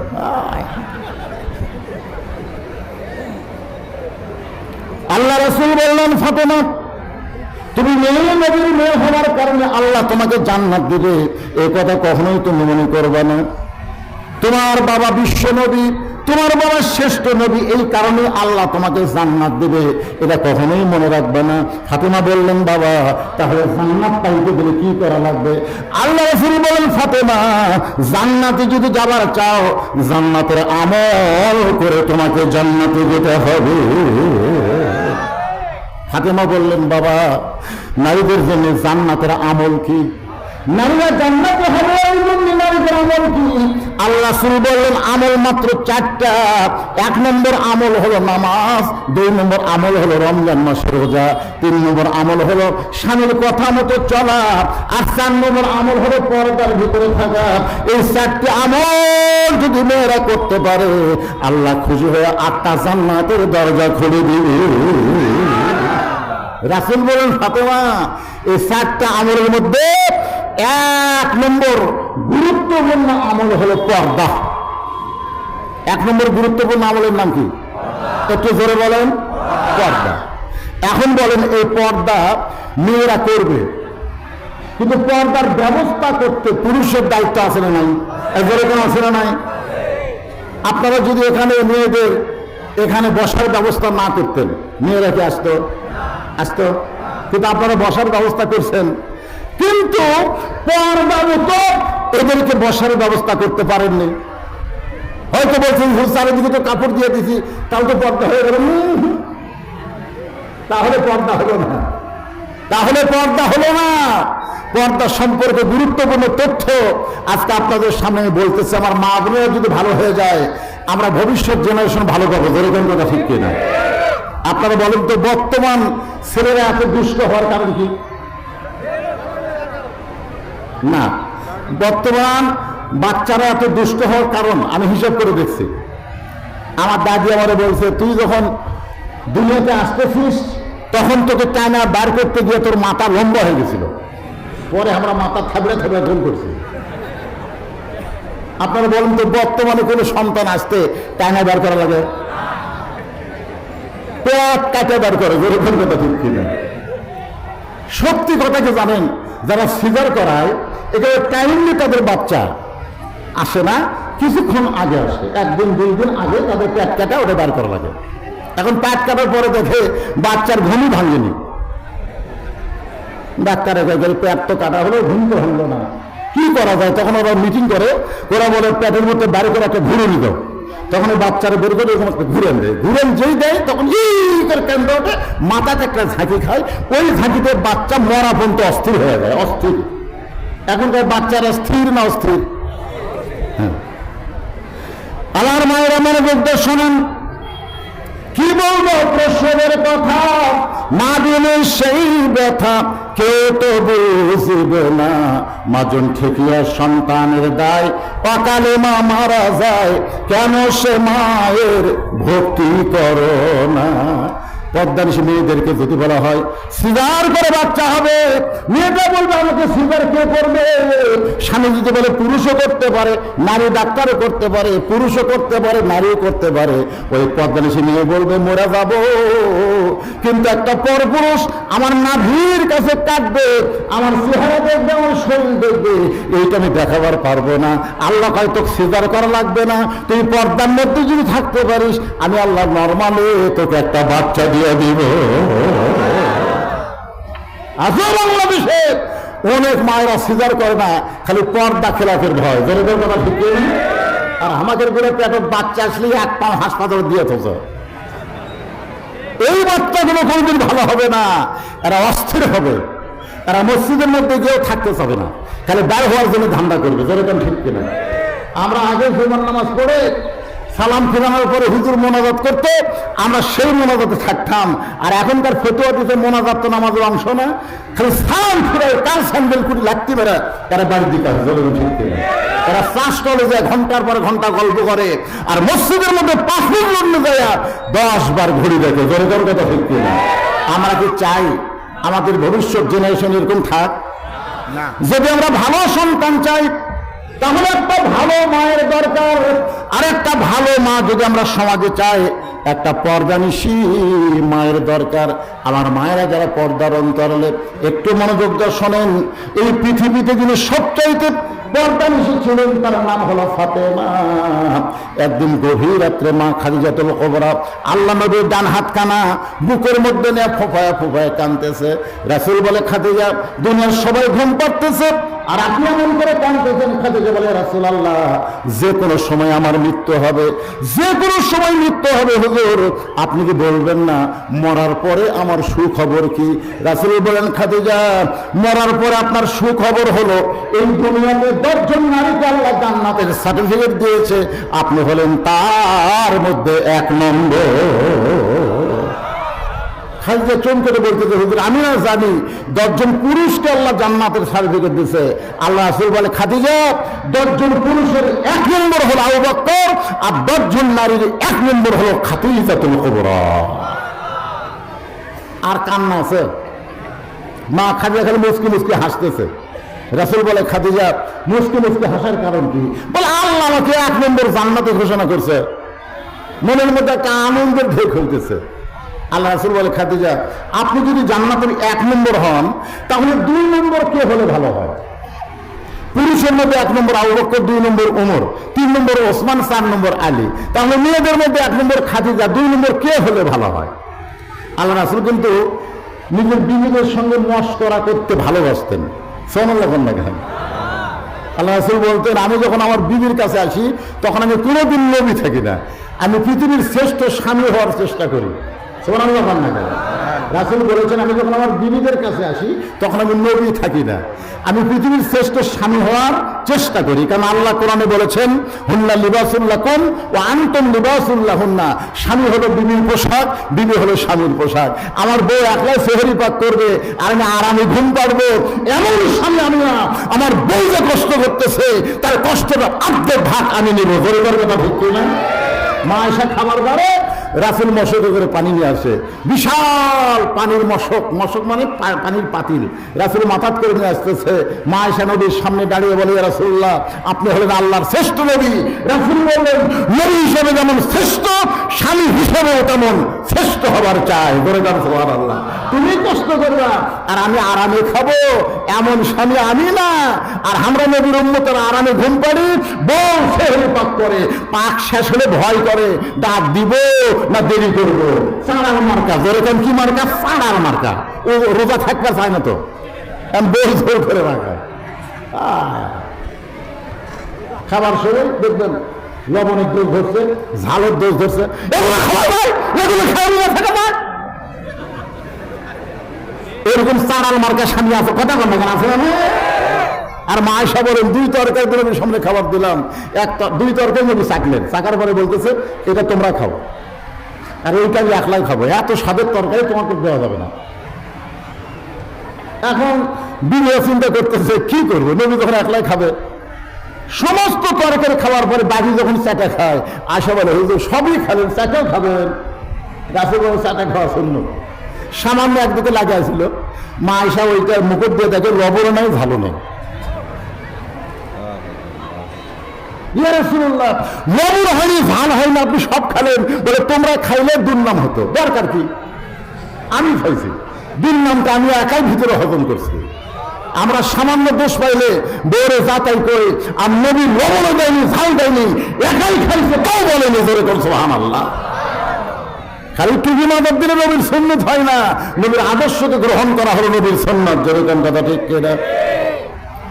আল্লাহ নবী বলতেছেন, খাদিজা, আপনি যখন 1 নম্বর জান্নাতি, তাহলে 2 নম্বর জান্নাতি কে হবে? আপনি কি তার নামটা একটু বলবেন না? কারণ মেয়ে মানুষের মধ্যে আপনার বিচরণ, আমি হলাম পুরুষ মানুষের মধ্যে। আমি বলেছি 1 নম্বর আবু বকর, 2 নম্বর ওমর, 3 নম্বর হলো ওসমান, 4 নম্বর আলী, 5 নম্বর আব্দুর রহমান ইবনে আওফ, 6 নম্বর জুবাইর, 7 নম্বর তালহা, 8 নম্বর সাদ ইবনে আবি ওয়াক্কাস, 9 নম্বর আবু সাঈদ, আর 10 নম্বর হলো ওবাদা ইবনুল জাররাহ। এই 10 জনই হলেন আশারে মুবাশশারা। আমি নবী পুরুষের মধ্যে থাকি, 10 জন পুরুষের নাম কইছি। আপনি নারীদের মধ্যে থাকেন, তাহলে 1 নম্বর তো আপনি, 2 নম্বর কে? খাদিজা বলতেছে, হুজুর 2 নম্বর ফাতেমা হলে ভালো হয়। আল্লাহ রাসূল বললেন, আপনাকে আল্লাহ 4টা মেয়ে দিয়েছে। কয়টা মেয়ে?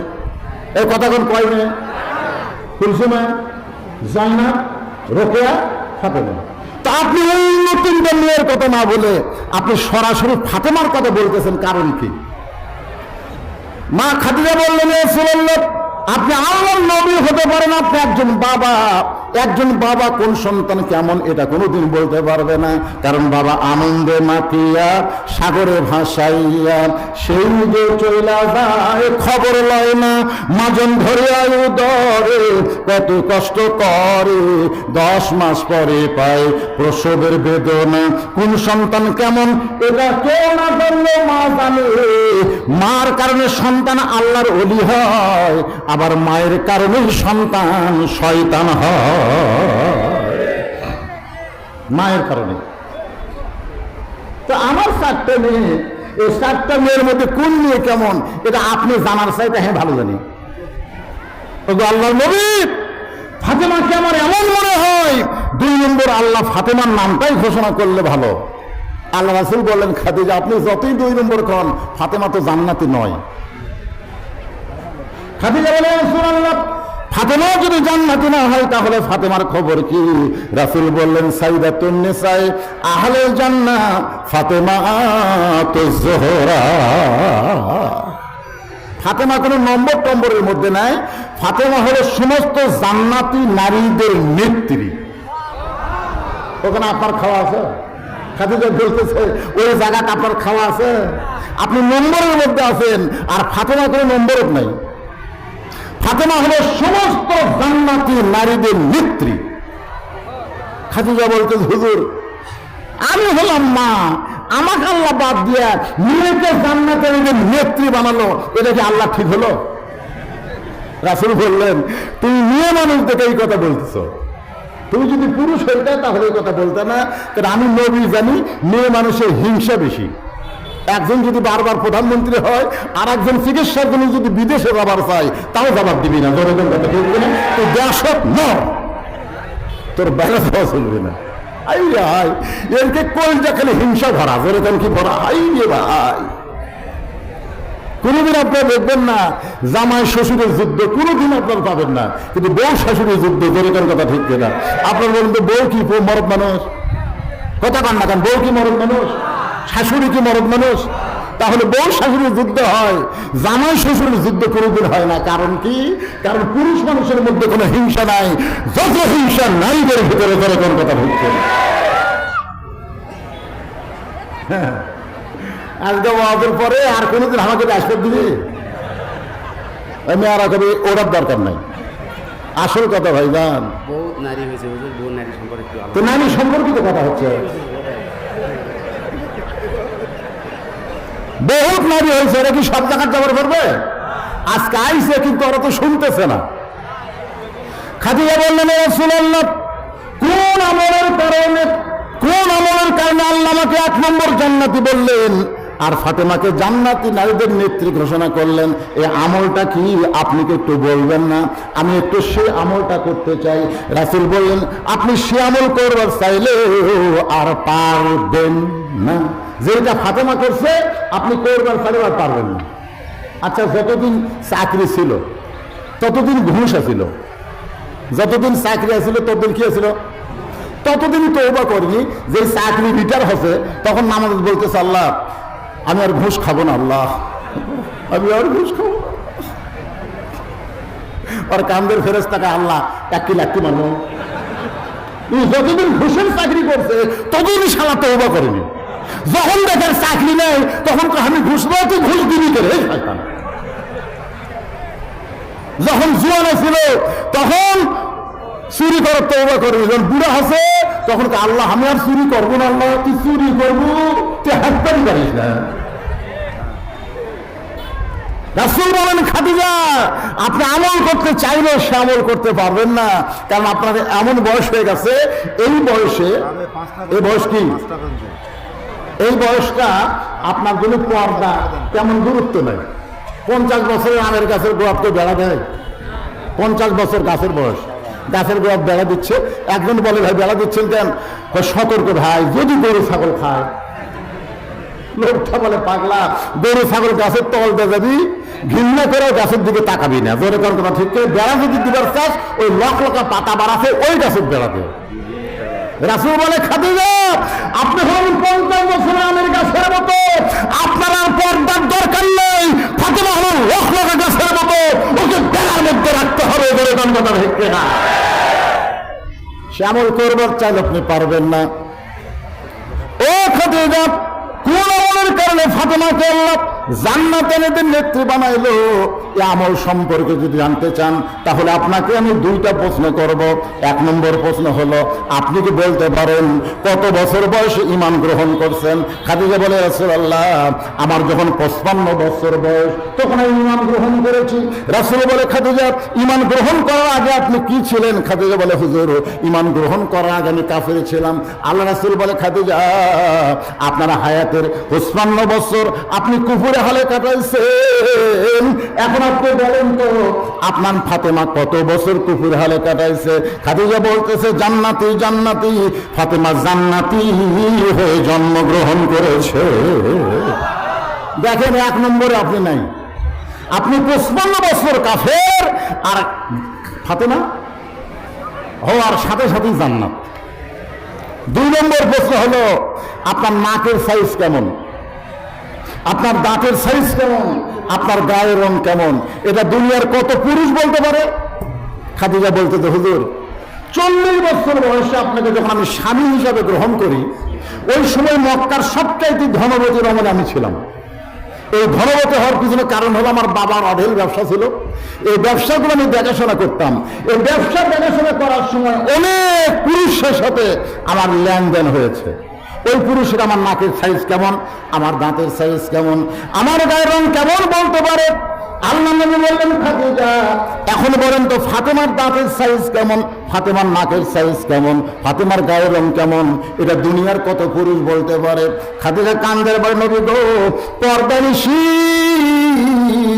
ফাতেমা পর্দার মধ্যে জন্ম নিয়েছে, ফাতেমার নাকের সাইজ কেউ বলতে পারবে না।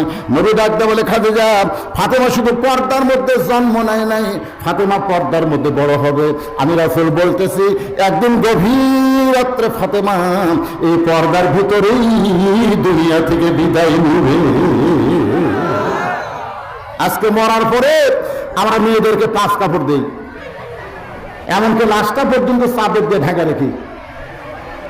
মেয়েদের লাশ দেখা জায়েজ নাই, 5 কাপড় দিছি আবার চাদর দিয়ে খাটনি ঢাকাতেছি। ফেরেশতা বলতেছে আল্লাহ এই মেয়ে মানুষ যখন জীবিত ছিল তখন ঠিক মতো গায়ে কাপড় চুপড়ি ছইনি, বেপর্দা হয়ে গোটা পাড়া ঘুরিছে, কিন্তু মরে যাওয়ার পরে 5 কাপড় দিয়ে আবার চাদর দিয়ে ঢাকলো, কারণ কি? আল্লাহ বলতেছে দেশের নাম বাংলাদেশ রে, ওই দেশে বাঁচতে মানে না রে, মরার পরে মানে। আপনারা বলেন তো যে মেয়েটা জীবিত অবস্থায় মাথার চুল বেচা খাচ্ছে মরার পরে তার মাথার বান্ধা কোনো লাভ আছে? কারণ মেয়ে মানুষের 5 কাপড়ের মধ্যে 2 কাপড়, একটা হলো মাথা বান, একটা হলো সিনা বান। ওই বাঁচা অবস্থায় মাথার চুল বেচা খাচ্ছে, আর মরার পরে আর মাথা বান্ধা কোনো লাভ হয় নাই। জীবিত অবস্থায় যে বুকের মা অন্য রাখে নাই, গলার মাফলা বানাইছে, আর মরার পরে ওর সিনা বান্ধা কোনো লাভ আছে? কথা কন না। আমার মায়েদের জন্য বলতে শোনেন, গভীর রাত্রে ফাতেমা হযরত আলীকে বুকের মধ্যে বলে স্বামী গো আজকে রাত্রেবেলায় আমার মৃত্যু হবে। যেই মাত্র বলেছে আমার মৃত্যু হবে, গাছের গোড়া কাটলে গাছটা যেমন ঠাস করে পড়ে যায়, হযরত আলী তেমনি পড়ে গেলেন ঘরের মাঝায়।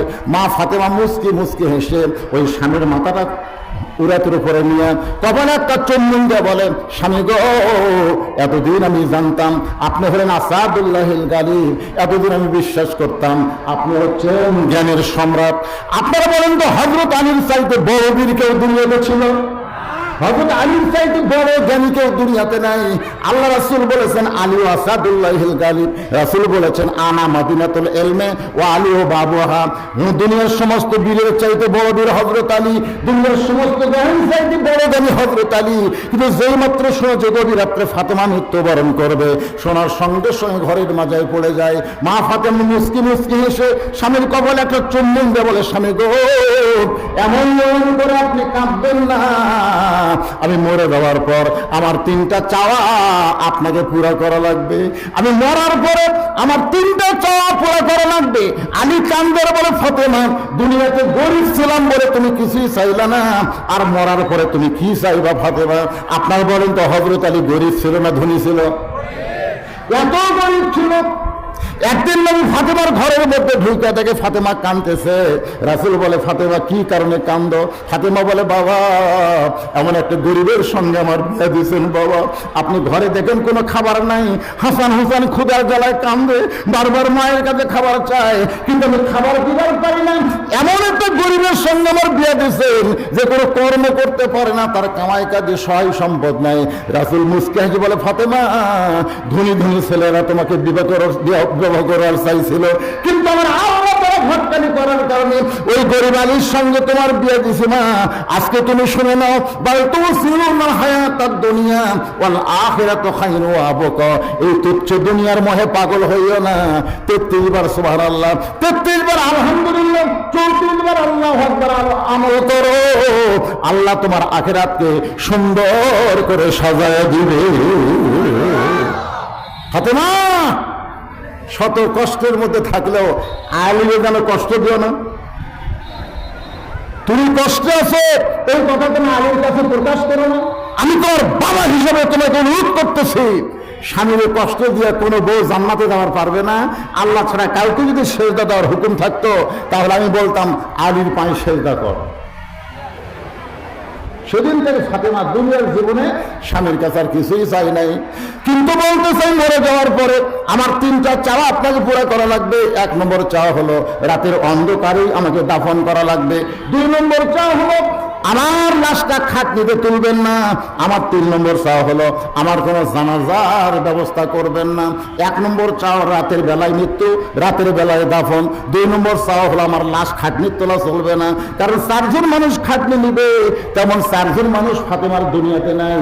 যদি আজকে আল্লাহর নবী থাকতো, মরা মেয়ের লাশের খাটনি বাবা কান্দে নিবার পারতো, হাসান যদি বড় হইতো মায়ের লাশের খাটনি কান্দে নিবার পারতো। কিন্তু 6 মাস আগে নবী দুনিয়া থেকে চলে গেছেন। হাসান হোসেন এত ছোট, মায়ের লাশের খাটনি কান্দে নিবার পারবে না। আপনি একটু কষ্ট করে আমার লাশটা কান্দে করে জান্নাতুল নবীর পূর্ব কোণায় সবুজ রঙের একটা বাতি জ্বলবে, ওই বাতি বরাবর আমাকে দাফন করবে। গভীর রাত্রে হযরত আলী ফাতেমাকে দাফন করলেন রাতের বেলায়। আল্লাহর কাছে বলতেছে, আল্লাহ আমি স্বামী হয়ে বলতেছি আমার বউ হলো 1 নম্বর পর্দানিশী। কয় নম্বর? আমি স্বামী। আমরা বলে পারবো আপনার বউয়ের খবর কি? আল্লাহ যে মেয়েটা সবসময় পর্দার মধ্যে থাকতো, আজকে গভীর রাত্রে পর্দায় তাকে দাফন করলাম, তার পর্দাকে কবুল কর আল্লাহ। এই দোয়া করে তাকায় দেখে সামনে কয়েকটা পুরাতন কবর, এখনো ফাতেমার কবর দিছে, সে কবর নেই। আলী কয়েকটা নিজের হাতে দাফন করলাম, এই নতুন কবর কোথায় গেল? গোটা জান্নাতুল বাকি দৌড়ে আর বলে ফাতেমার কবর, ফাতেমার কবর। কে যেন ডাক দেবে, আলী রে ফাতেমা হলো পর্দানিশী, আমি আল্লাহ জহুরা ডিগ্রি দিয়া ফাতেমার কবরটাকেও কিয়ামত পর্যন্ত পর্দা করে দিয়েছি। রাসূল বলে শুধু পর্দার মধ্যে থাকার কারণে, পর্দার মধ্যে চলে যাওয়ার কারণে আল্লাহ ফাতেমাকে খাতুনের জান্নাত ডিগ্রি দিয়েছে, জান্নাতের একজন নেত্রী বানাইছে। আমি আমার মা বোনদের জন্য বলবো, মা অন্য আমল যদি কমজোরি হয় আল্লাহ মাফ করে দিবে, কিন্তু পর্দার ব্যাপারে কম বেশি করা যাবে। 1 নম্বর আমিলুস সলিহার নেক আমল হলো নারীদের পর্দা, আর পুরুষের 1 নম্বর আমল হলো নামাজ। জোরে বলেন নাম কি? আরো জোরে কোন? নামাজ। আমিলুস সলিহার পরে সূরা আসরের 3 নম্বর বিষয় হবে ওয়াতাওয়াসাউ বিল হক। ওয়াতাওয়াসাউ বিল হক। এই বাংলাদেশে হক আর বাতিল আছে না নাই? মনে করেন দৃষ্টান্ত দিচ্ছি, হক হচ্ছে আজিজুল হক, মামুনুল হক।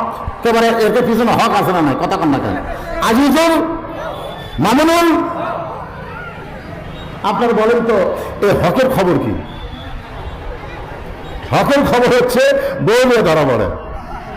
দেখছেন বর্তমানে বাতিল সমাজে হকের অবস্থা দেখেন, বউলে ধরা। একজন সাংবাদিক বলে আপনার কাবিন আছে, হক তো মহাবিপদে পড়ছে, কেউ বউ নিয়ে কামিন নিয়ে কে ঘরে রে। আর বাতিলের অবস্থা দেখেন, বিয়া ছাড়াই বাচ্চা।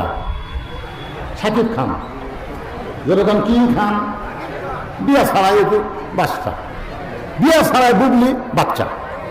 একটা সাংবাদিক কইল না যে তোমাদের বিয়ে কবে হলো, বাচ্চা কবে হলো।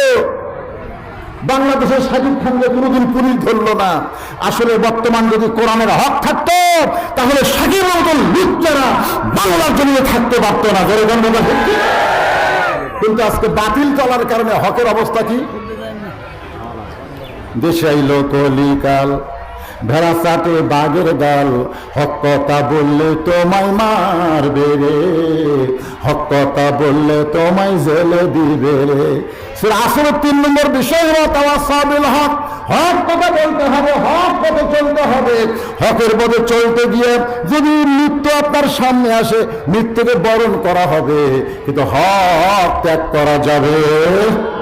আমার সঙ্গে যারা পারেন তারা একটু বলেন, কুজাল হক ওয়া যাহাকাল বাতিল ইন্নাল বাতিলা কানা যাহুকা। হাজার হাজার মানুষ খাওয়া দাওয়া করতেছে, এরকম আপনাদের এলাকাতে অনুষ্ঠান হয় না? হাজার হাজার মানুষ খায়, এরকম হয় না? যেরকম হয়তো হয় না।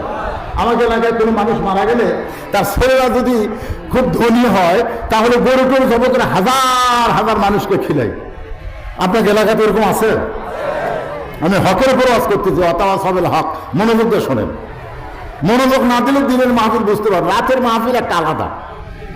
আপনাদের আমি বলবো, এই জায়গায় এত মানুষ যখন বৈশিষ্ট্য ওয়াজ শুনবার চাই, এই দিনের বেলায় তারিখ না নিয়ে রাতের বেলা একটা তারিখ দেওয়া দরকার। গরুগঞ্জ ঠিক করে, আর এই গরমের মধ্যে না নিয়ে মোটামুটি তাহলে একটা ভালো হতো। কি একটা অবস্থা! তা হাজার হাজার মানুষ খাওয়া দাওয়া করতেছে, এখানে হাজার হাজার মানুষ বসে আছে না নাই? তা খাওয়া দাওয়া করতেছে। ইতিমধ্যে এক পাগল রাস্তা দিয়ে যাচ্ছে, যাওয়ার সময় বলতেছে, মানুষ নাই রে, মানুষ নাই। তো যারা খাচ্ছে তাদের মধ্যে একজন মাথা তুলে খাই করে, মানুষ যদি না থাকে তাহলে আমরা কি? এই পাগলা কি বলতেছে, মানুষ নাই রে, মানুষ নাই। সবাই খালি খাচ্ছে আর বলতেছে, পাগলে কিনা কয়, ছাগলে কিনা কয়, পাগলা কি কয় এটা ধরা। কিন্তু এই লোকটা চিন্তা করে, মানুষ যদি না থাকে তাহলে আমরা কি? ওই আর খায়নি। ওই পাগলার কথাটা কি সত্য হক মনে করে খাওয়া বাদ দিচ্ছে। না খায়া ওই দৌড়ে গিয়ে পালাক ধরছে, ধরে বলতেছে, ভাই আপনি যে বললেন মানুষ নাই রে, মানুষ নাই, তাহলে আমরা কি? পাগলা বলতেছে, কেউ তো ওঠেনি, তুই উঠলি কেন? সবাই জানাই পাগলা, পাগলে কেনা খায়, ছাগলে কেনা খায়, তুই আমার কথা বিশ্বাস করলি কেন? বলে, ভাইজান আমি জানবার চাই মানুষ নাই, তাহলে এরা কি?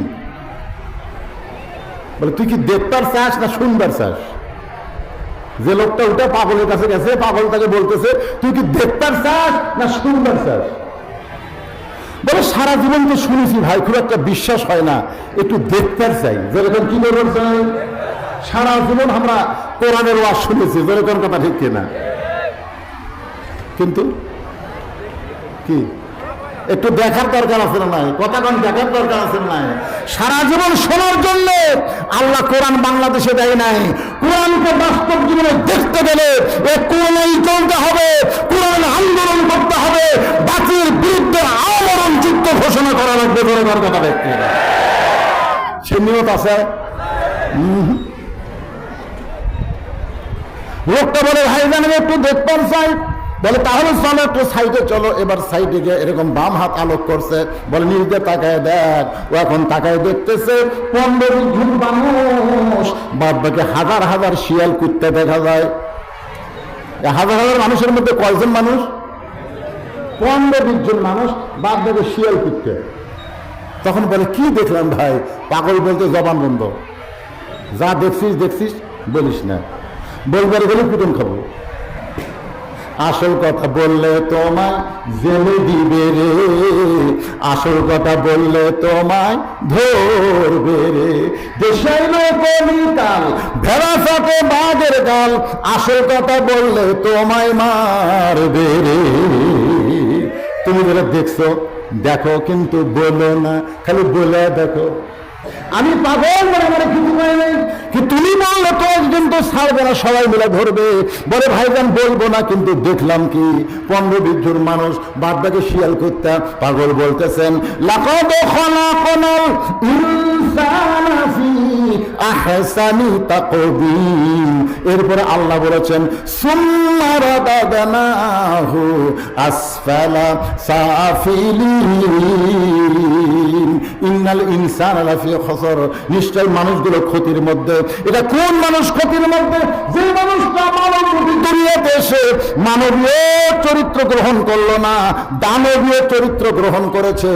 নিজে 5 তলা 7 তলা 10 তলা বানায়, তার পাশে একটা ঝুগড়ি ঘর, একটা বারো সেই দিকে তাকায় না, খালি বারবার ঘাড় কাত করে দেখে। সবাই বলে কি দেখতেছেন ভাই? বলে 6 তলা বানায়া 7 তলা রডদার করে রাখছি, এই জন্য বারবার দেখতেছি। এরকম এই ডান কান্দের ফেরেশতাকে লাগে রে, লাগে রে। তুই যে চাপা দিবার যায় আমার লাগিচ্ছে রে। কি দেখিস? 6 তলা রড দেখতেছে। আপনারা বলেন তো, যে মানুষ যে কোনো মুহূর্তে কবরে যাবে, ওই মানুষ 6 তলা রড দেখতেছে, ওই মানুষ আছে? শতকরা জাকাতের 2.5 টাকা দেওয়া লাগবে, ওই জাকাতের টাকা দেয় না। ওই টাকা দিয়ে সিমেন্ট কিনে 4 তলার জায়গা 5 তলা বানায়, ওই মানুষ আছে? ওই বাড়ির থেকে 5 তলা আর 500 একটা ঝুপড়ি ঘরে থাকে, ওই খাবার পাইতে পায় না, ওইদিকে একবার নজর করে না, ওই মানুষ আছে? এ কথা কন না, কোনো মানুষ আছে? আল্লাহ কেন বললেন ইন্নাল ইনসানা লাফি খুসর? মানুষগুলো ক্ষতির ভিতরে। আবার আল্লাহ কেন বললেন সুম্মা রাদাদনাহু আসফালা সাফিলিন? এই হক কথা বলার দরকার আছে না? দরকার আছে না? বলে ভাই 15-20 জন মানুষ দেখলাম, আর বাদ বাকি শিয়াল কুত্তা। ওই 15-20 জন কেমনে মানুষ থাকলো, আর বাদ বাকি শিয়াল কুত্তা কেমনে হয়ে গেল?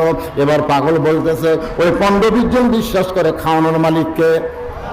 খাওয়ার আগে এরা বিসমিল্লাহ, খাওয়ার আগে এদের দোয়া আছে না নাই? যেরকম আছে না নাই? খাবার আসতেই বলতেছে আল্লাহুম্মা বারিক লানা ফিমা রাযাকতানা ওয়া কিনা আযাবান নার। বিসমিল্লাহ আলা বারাকাতিল্লাহ বলে ধরে, আর বলে খাওয়ানোর মালিককে। আর যারা শিয়াল কুত্তারা কয় লোকটার মন আছে, বারে হাজার হাজার টাকা খরচ করে আমাদের খাওয়াচ্ছে। আপনারা বলেন তো, মানুষ খাওয়ায় না আল্লাহ খাওয়ায়? হ্যাঁ, যেরকম মানুষ খাওয়ায় না আল্লাহ খাওয়ায়। হ্যাঁ, এবারে বুঝবেন। আপনাকে এলাকায় আমের অবস্থা কি? আমের অবস্থা সাজনা আছে, সাজনা লিচু পাবেন। যে খরা শুরু হয়ে গেছে, অনেক বকুল ঘরে ছিল, সব ঘরে পড়লো। যেরকম কথা ঠিক কি দেয়? যে দেশে বন্যা হয় না সেখানে বন্যা হলো, আর আমরা দোয়া করবার জাপানি পাচ্ছি না। যে হারে তাপ বাড়তেছে, আবার দেখলাম আবহাওয়া বলেছে মে মাসে নাকি তাপ আরো বেড়ে যাবে। শেষে দেখা যাবে দিনের বেলা কঠিন গরম, রাতের বেলায় ঠান্ডা, দেশটা আস্তে আস্তে মরুভূমির দিকে চলে যাবে। কথা কন না কেন? কথা কন।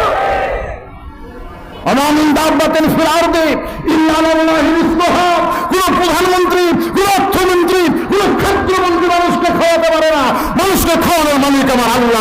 কথা হচ্ছে বিশ্বাস আছে? আল্লাহ খাওয়ায়। আবাদ না হলে খাবো কি? চাকরি না হলে বাঁচবো কেমনে? ব্যবসা না হলে চলতে পারবো না। ব্যবসা না হলে চলতে পারবো না, চাকরি না হলে বাঁচবো কেমনে? আবাদ না হলে খাবো কি? আপনারা বলেন তো, খাওয়ানোর মালিককে, বাঁচানোর মালিককে, চলানোর মালিককে? হ্যাঁ, একটু খেয়াল করবেন। অথবা সবের হক, হক কথা বলতে হবে, হক পথে চলতে হবে। আর হক কথা বলতে গেলে নানা রকম বিপদ আপদ মুসিবত আসবে। আল্লাহ বলেছেন অথবা সবের সবর, ধৈর্য ধারণ করা লাগবে। আল্লাহ কোরআনে বলেন ইন্নাল্লাহা মা'আস সাবিরিন।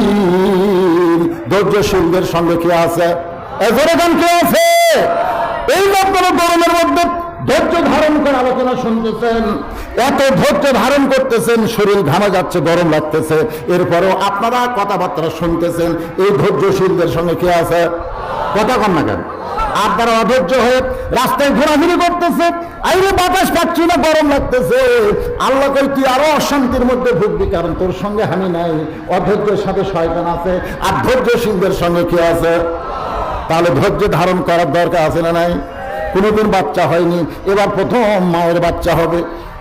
কোনোদিন বাচ্চা হয় না, এবার প্রথম বাচ্চা হবে। যে মেয়ের বাচ্চা হয় না, সে মেয়ে বাচ্চা হবার গেলে প্রসব বেদনার কষ্ট তাকে সহ্য করার দরকার আছে না নাই? দরকার আছে না নাই? কিন্তু যেই প্রসব বেদনা শুরু হয়ে গেছে ও তখন বলতেছে বিষ খাবো, গলার দড়ি দিব, মরে যাবো। দাদি নানি দৌড়ে এসে ধাক্কায় ঘরের মধ্যে তুলছে। কি কিসের বিষ খাবি? ওই কষ্ট সহ্য করা যাবে না দাদি, বিষ দেন, দড়ি দেন, গলার দেবো। এত কষ্ট কলজা টানে দিয়ে যাচ্ছে, এই কষ্ট আর সহ্য করতে পারবো না। দাদি বলতেছে পাগলি, মা হবার চাক, মায়ের পায়ের তলে সন্তানের জান্নাত, এমনি এমনি মা হবে। কষ্ট সহ্য করাই লাগবে, যেরকম কথা ঠিক করে ধাক্কায় ঘরের মধ্যে নিয়ে দরজা বন্ধ করে ঠান্ডা পানির মধ্যে নরম কাপড় চুবড়াইয়া কপালের উপর দিয়ে বলতেছে ধৈর্য ধর, অথবা সবের সবর, ধৈর্য ধর। এখন দাদি নামের কথায় মেয়েটা ধৈর্য ধারণ করেছে, আর ভাইমা বাচ্চা টানতেছে। এক সময় বাচ্চা টানতে গিয়ে বাচ্চার হাত মাথা যখন বের করতেছে, এমন সময় মা চিৎকার দিয়ে বেহুশ হয়ে পড়ে গেছে। এক সময় বাচ্চা বের হলো, বাচ্চার গোসল করানোর পরে ওই বাচ্চা মায়ের বুকের উপর যখন রাইখা দেয়, সঙ্গে সঙ্গে মায়ের হুঁশ ফিরে আসে।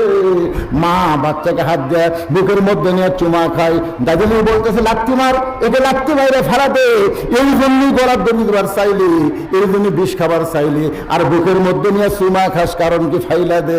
তখন মা বলে দাদু গো, কষ্টের পরে এমন শান্তি পাবো এইটা আগে কোনোদিন কল্পনা করি নাই। এখন সন্তান বুকে নেওয়ার সঙ্গে সঙ্গে আমার যত কষ্ট ছিল আমি সব কষ্ট ভুলে গিয়েছি। আজকে এই কোরআনের জন্য, এই কোরআনের সমাজের জন্য, ইসলামের পতাকা বাংলার জমিনে পোতার জন্য, বাংলাদেশ ইসলাম গায়েব করার জন্য বহু লোকের ফাঁসি হলো, বহু লোক নির্যাতনে গেল, মামুন ভাগের মানুষ মতো জেলের মধ্যে থাকলো বিনা অপরাধে। আলেমদের জেলখানায় নানা রকম কষ্ট দেওয়া হচ্ছে। আলেমদের অধৈর্য হলে হবে না, আল্লাহওয়ালা বান্দাদের অধৈর্য হলে হবে না। তারপরও প্রসব বেদনার জন্য আপনি অধৈর্য না যদি হয়, বাচ্চা কিন্তু পাওয়া যাবে না। বাচ্চা যদি পাওয়ার চান, কষ্ট করে ধৈর্য ধারণ করে বাচ্চাকে বুকের মধ্যে নিয়ে যদি থাকতে চান, ওই বাচ্চা আপনার পায়ের তলে জান্নাত হবে যদি জানতে চান। আজকে কোরআনের সমাজ, কোরআন রাষ্ট্র গঠন করতে গেলে নানা রকম প্রসব বেদনার মতন কষ্ট আসবে, নির্যাতন আসবে। পুলিশ কিন্তু জালেম খুঁজবে না, পুলিশ আলেম খুঁজবে। ভালো মানুষকে পুলিশ খুঁজবে, আর খারাপ মানুষ সিনা টান করে বেড়াবে। এরপরে ধৈর্য ধারণ করে আল্লাহ রাস্তায় যারা থাকবে, আল্লাহ বলে তোমাদের রক্ত বৃথা যাবে না, তোমাদের জেলখানা বৃথা যাবে না, তোমাদের ইমান বৃথা যাবে না, তোমাদের কষ্ট বৃথা যাবে না। মা যেমন সন্তান বুকে পাইছে, এই বাংলার জমিনে একদিন কোরআনের শাসন পাইবা, একদিন কলেমার পতাকা পপ পপ করে উড়বে।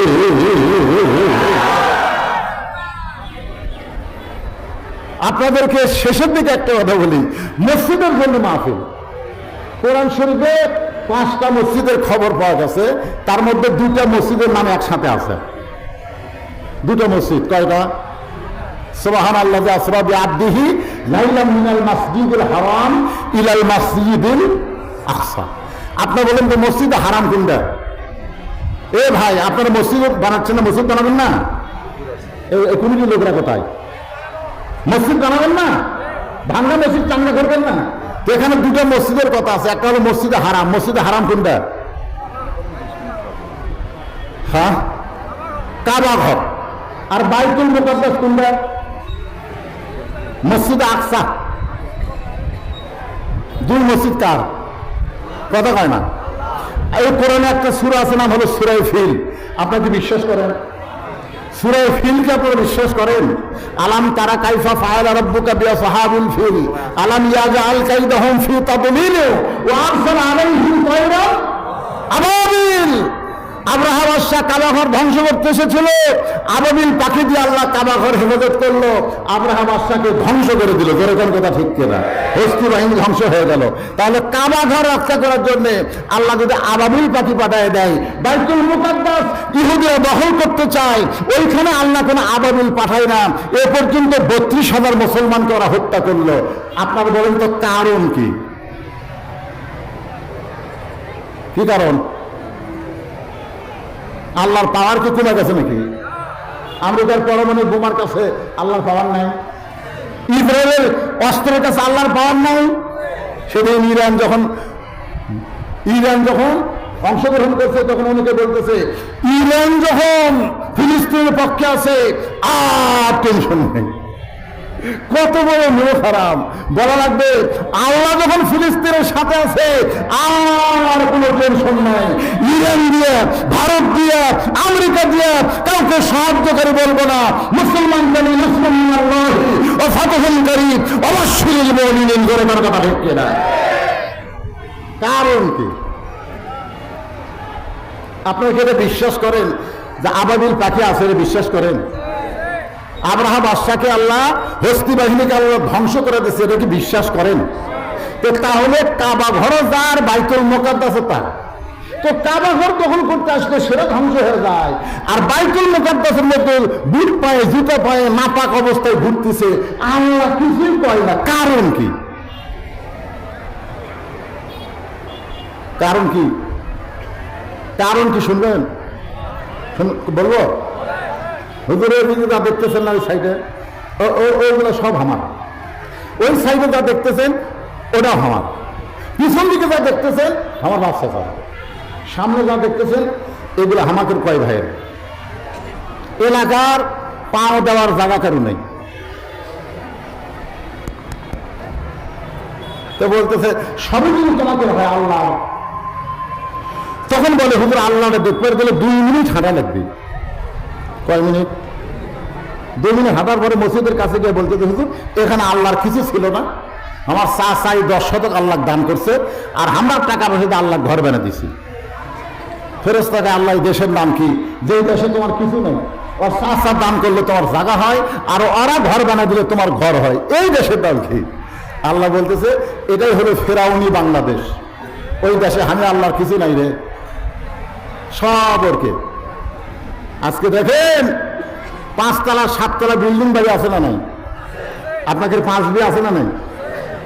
আপনি কোনোদিন 4 তলা দেখছেন রাস্তার মাইক লয়ে যায় ভিক্ষা করতেছে, ভাই রে আমার 3 তলা করবার 50 বস্তা সিমেন্ট শর্ট পড়ে গেছে, ভাই তোমরা যখন রাস্তা দিয়ে যাচ্ছ আমাকে 1 বস্তা করে সিমেন্ট দান করো ভাই।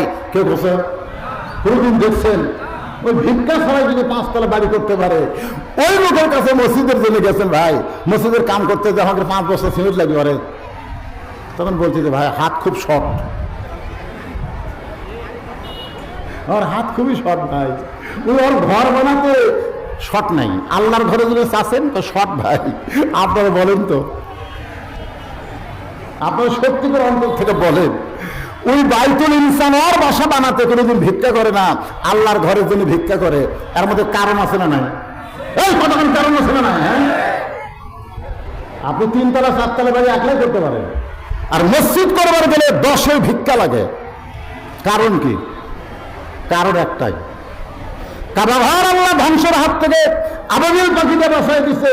বাইতুল মুকাদ্দাস ইসরায়েলের ভিতরে ধ্বংস করবে, এখানে মুসলমানের রক্ত দেওয়া লাগতেছে। জোরের কথা ঠিক কিনা? আবাবিল কি নাই? এখন 2-1 বলবে হুজুর বর্তমান পারমাণবিক বোমার কাছে বলে আবাবিল চলবে, তাই নাকি? হ্যাঁ, আমার আরো সাল্লাকা ইল্লা রাহমাতাল লিল আলামিন। মায়েশা বলতেছে রাসূলুল্লাহ আপনাকে গোসল করাতে গিয়ে আপনার দেহের কতগুলো জায়গা দেখলাম কালো কালো দাগ, আপনার কি কোনোদিন বসন্ত হয়েছিল? রাসূল বলে আয়েশা এগুলো বসন্তের দাগ না, এগুলো তায়েফ বাসী আমাকে পাথর মারছিল, ওই পাথরের দাগগুলো এখনো রয়েছে। আয়েশা বলে রাসূলুল্লাহ এই দাগগুলো তো আল্লাহকে বলতে পারেন, আল্লাহ যেন দাগগুলো মিশিয়ে দেয়।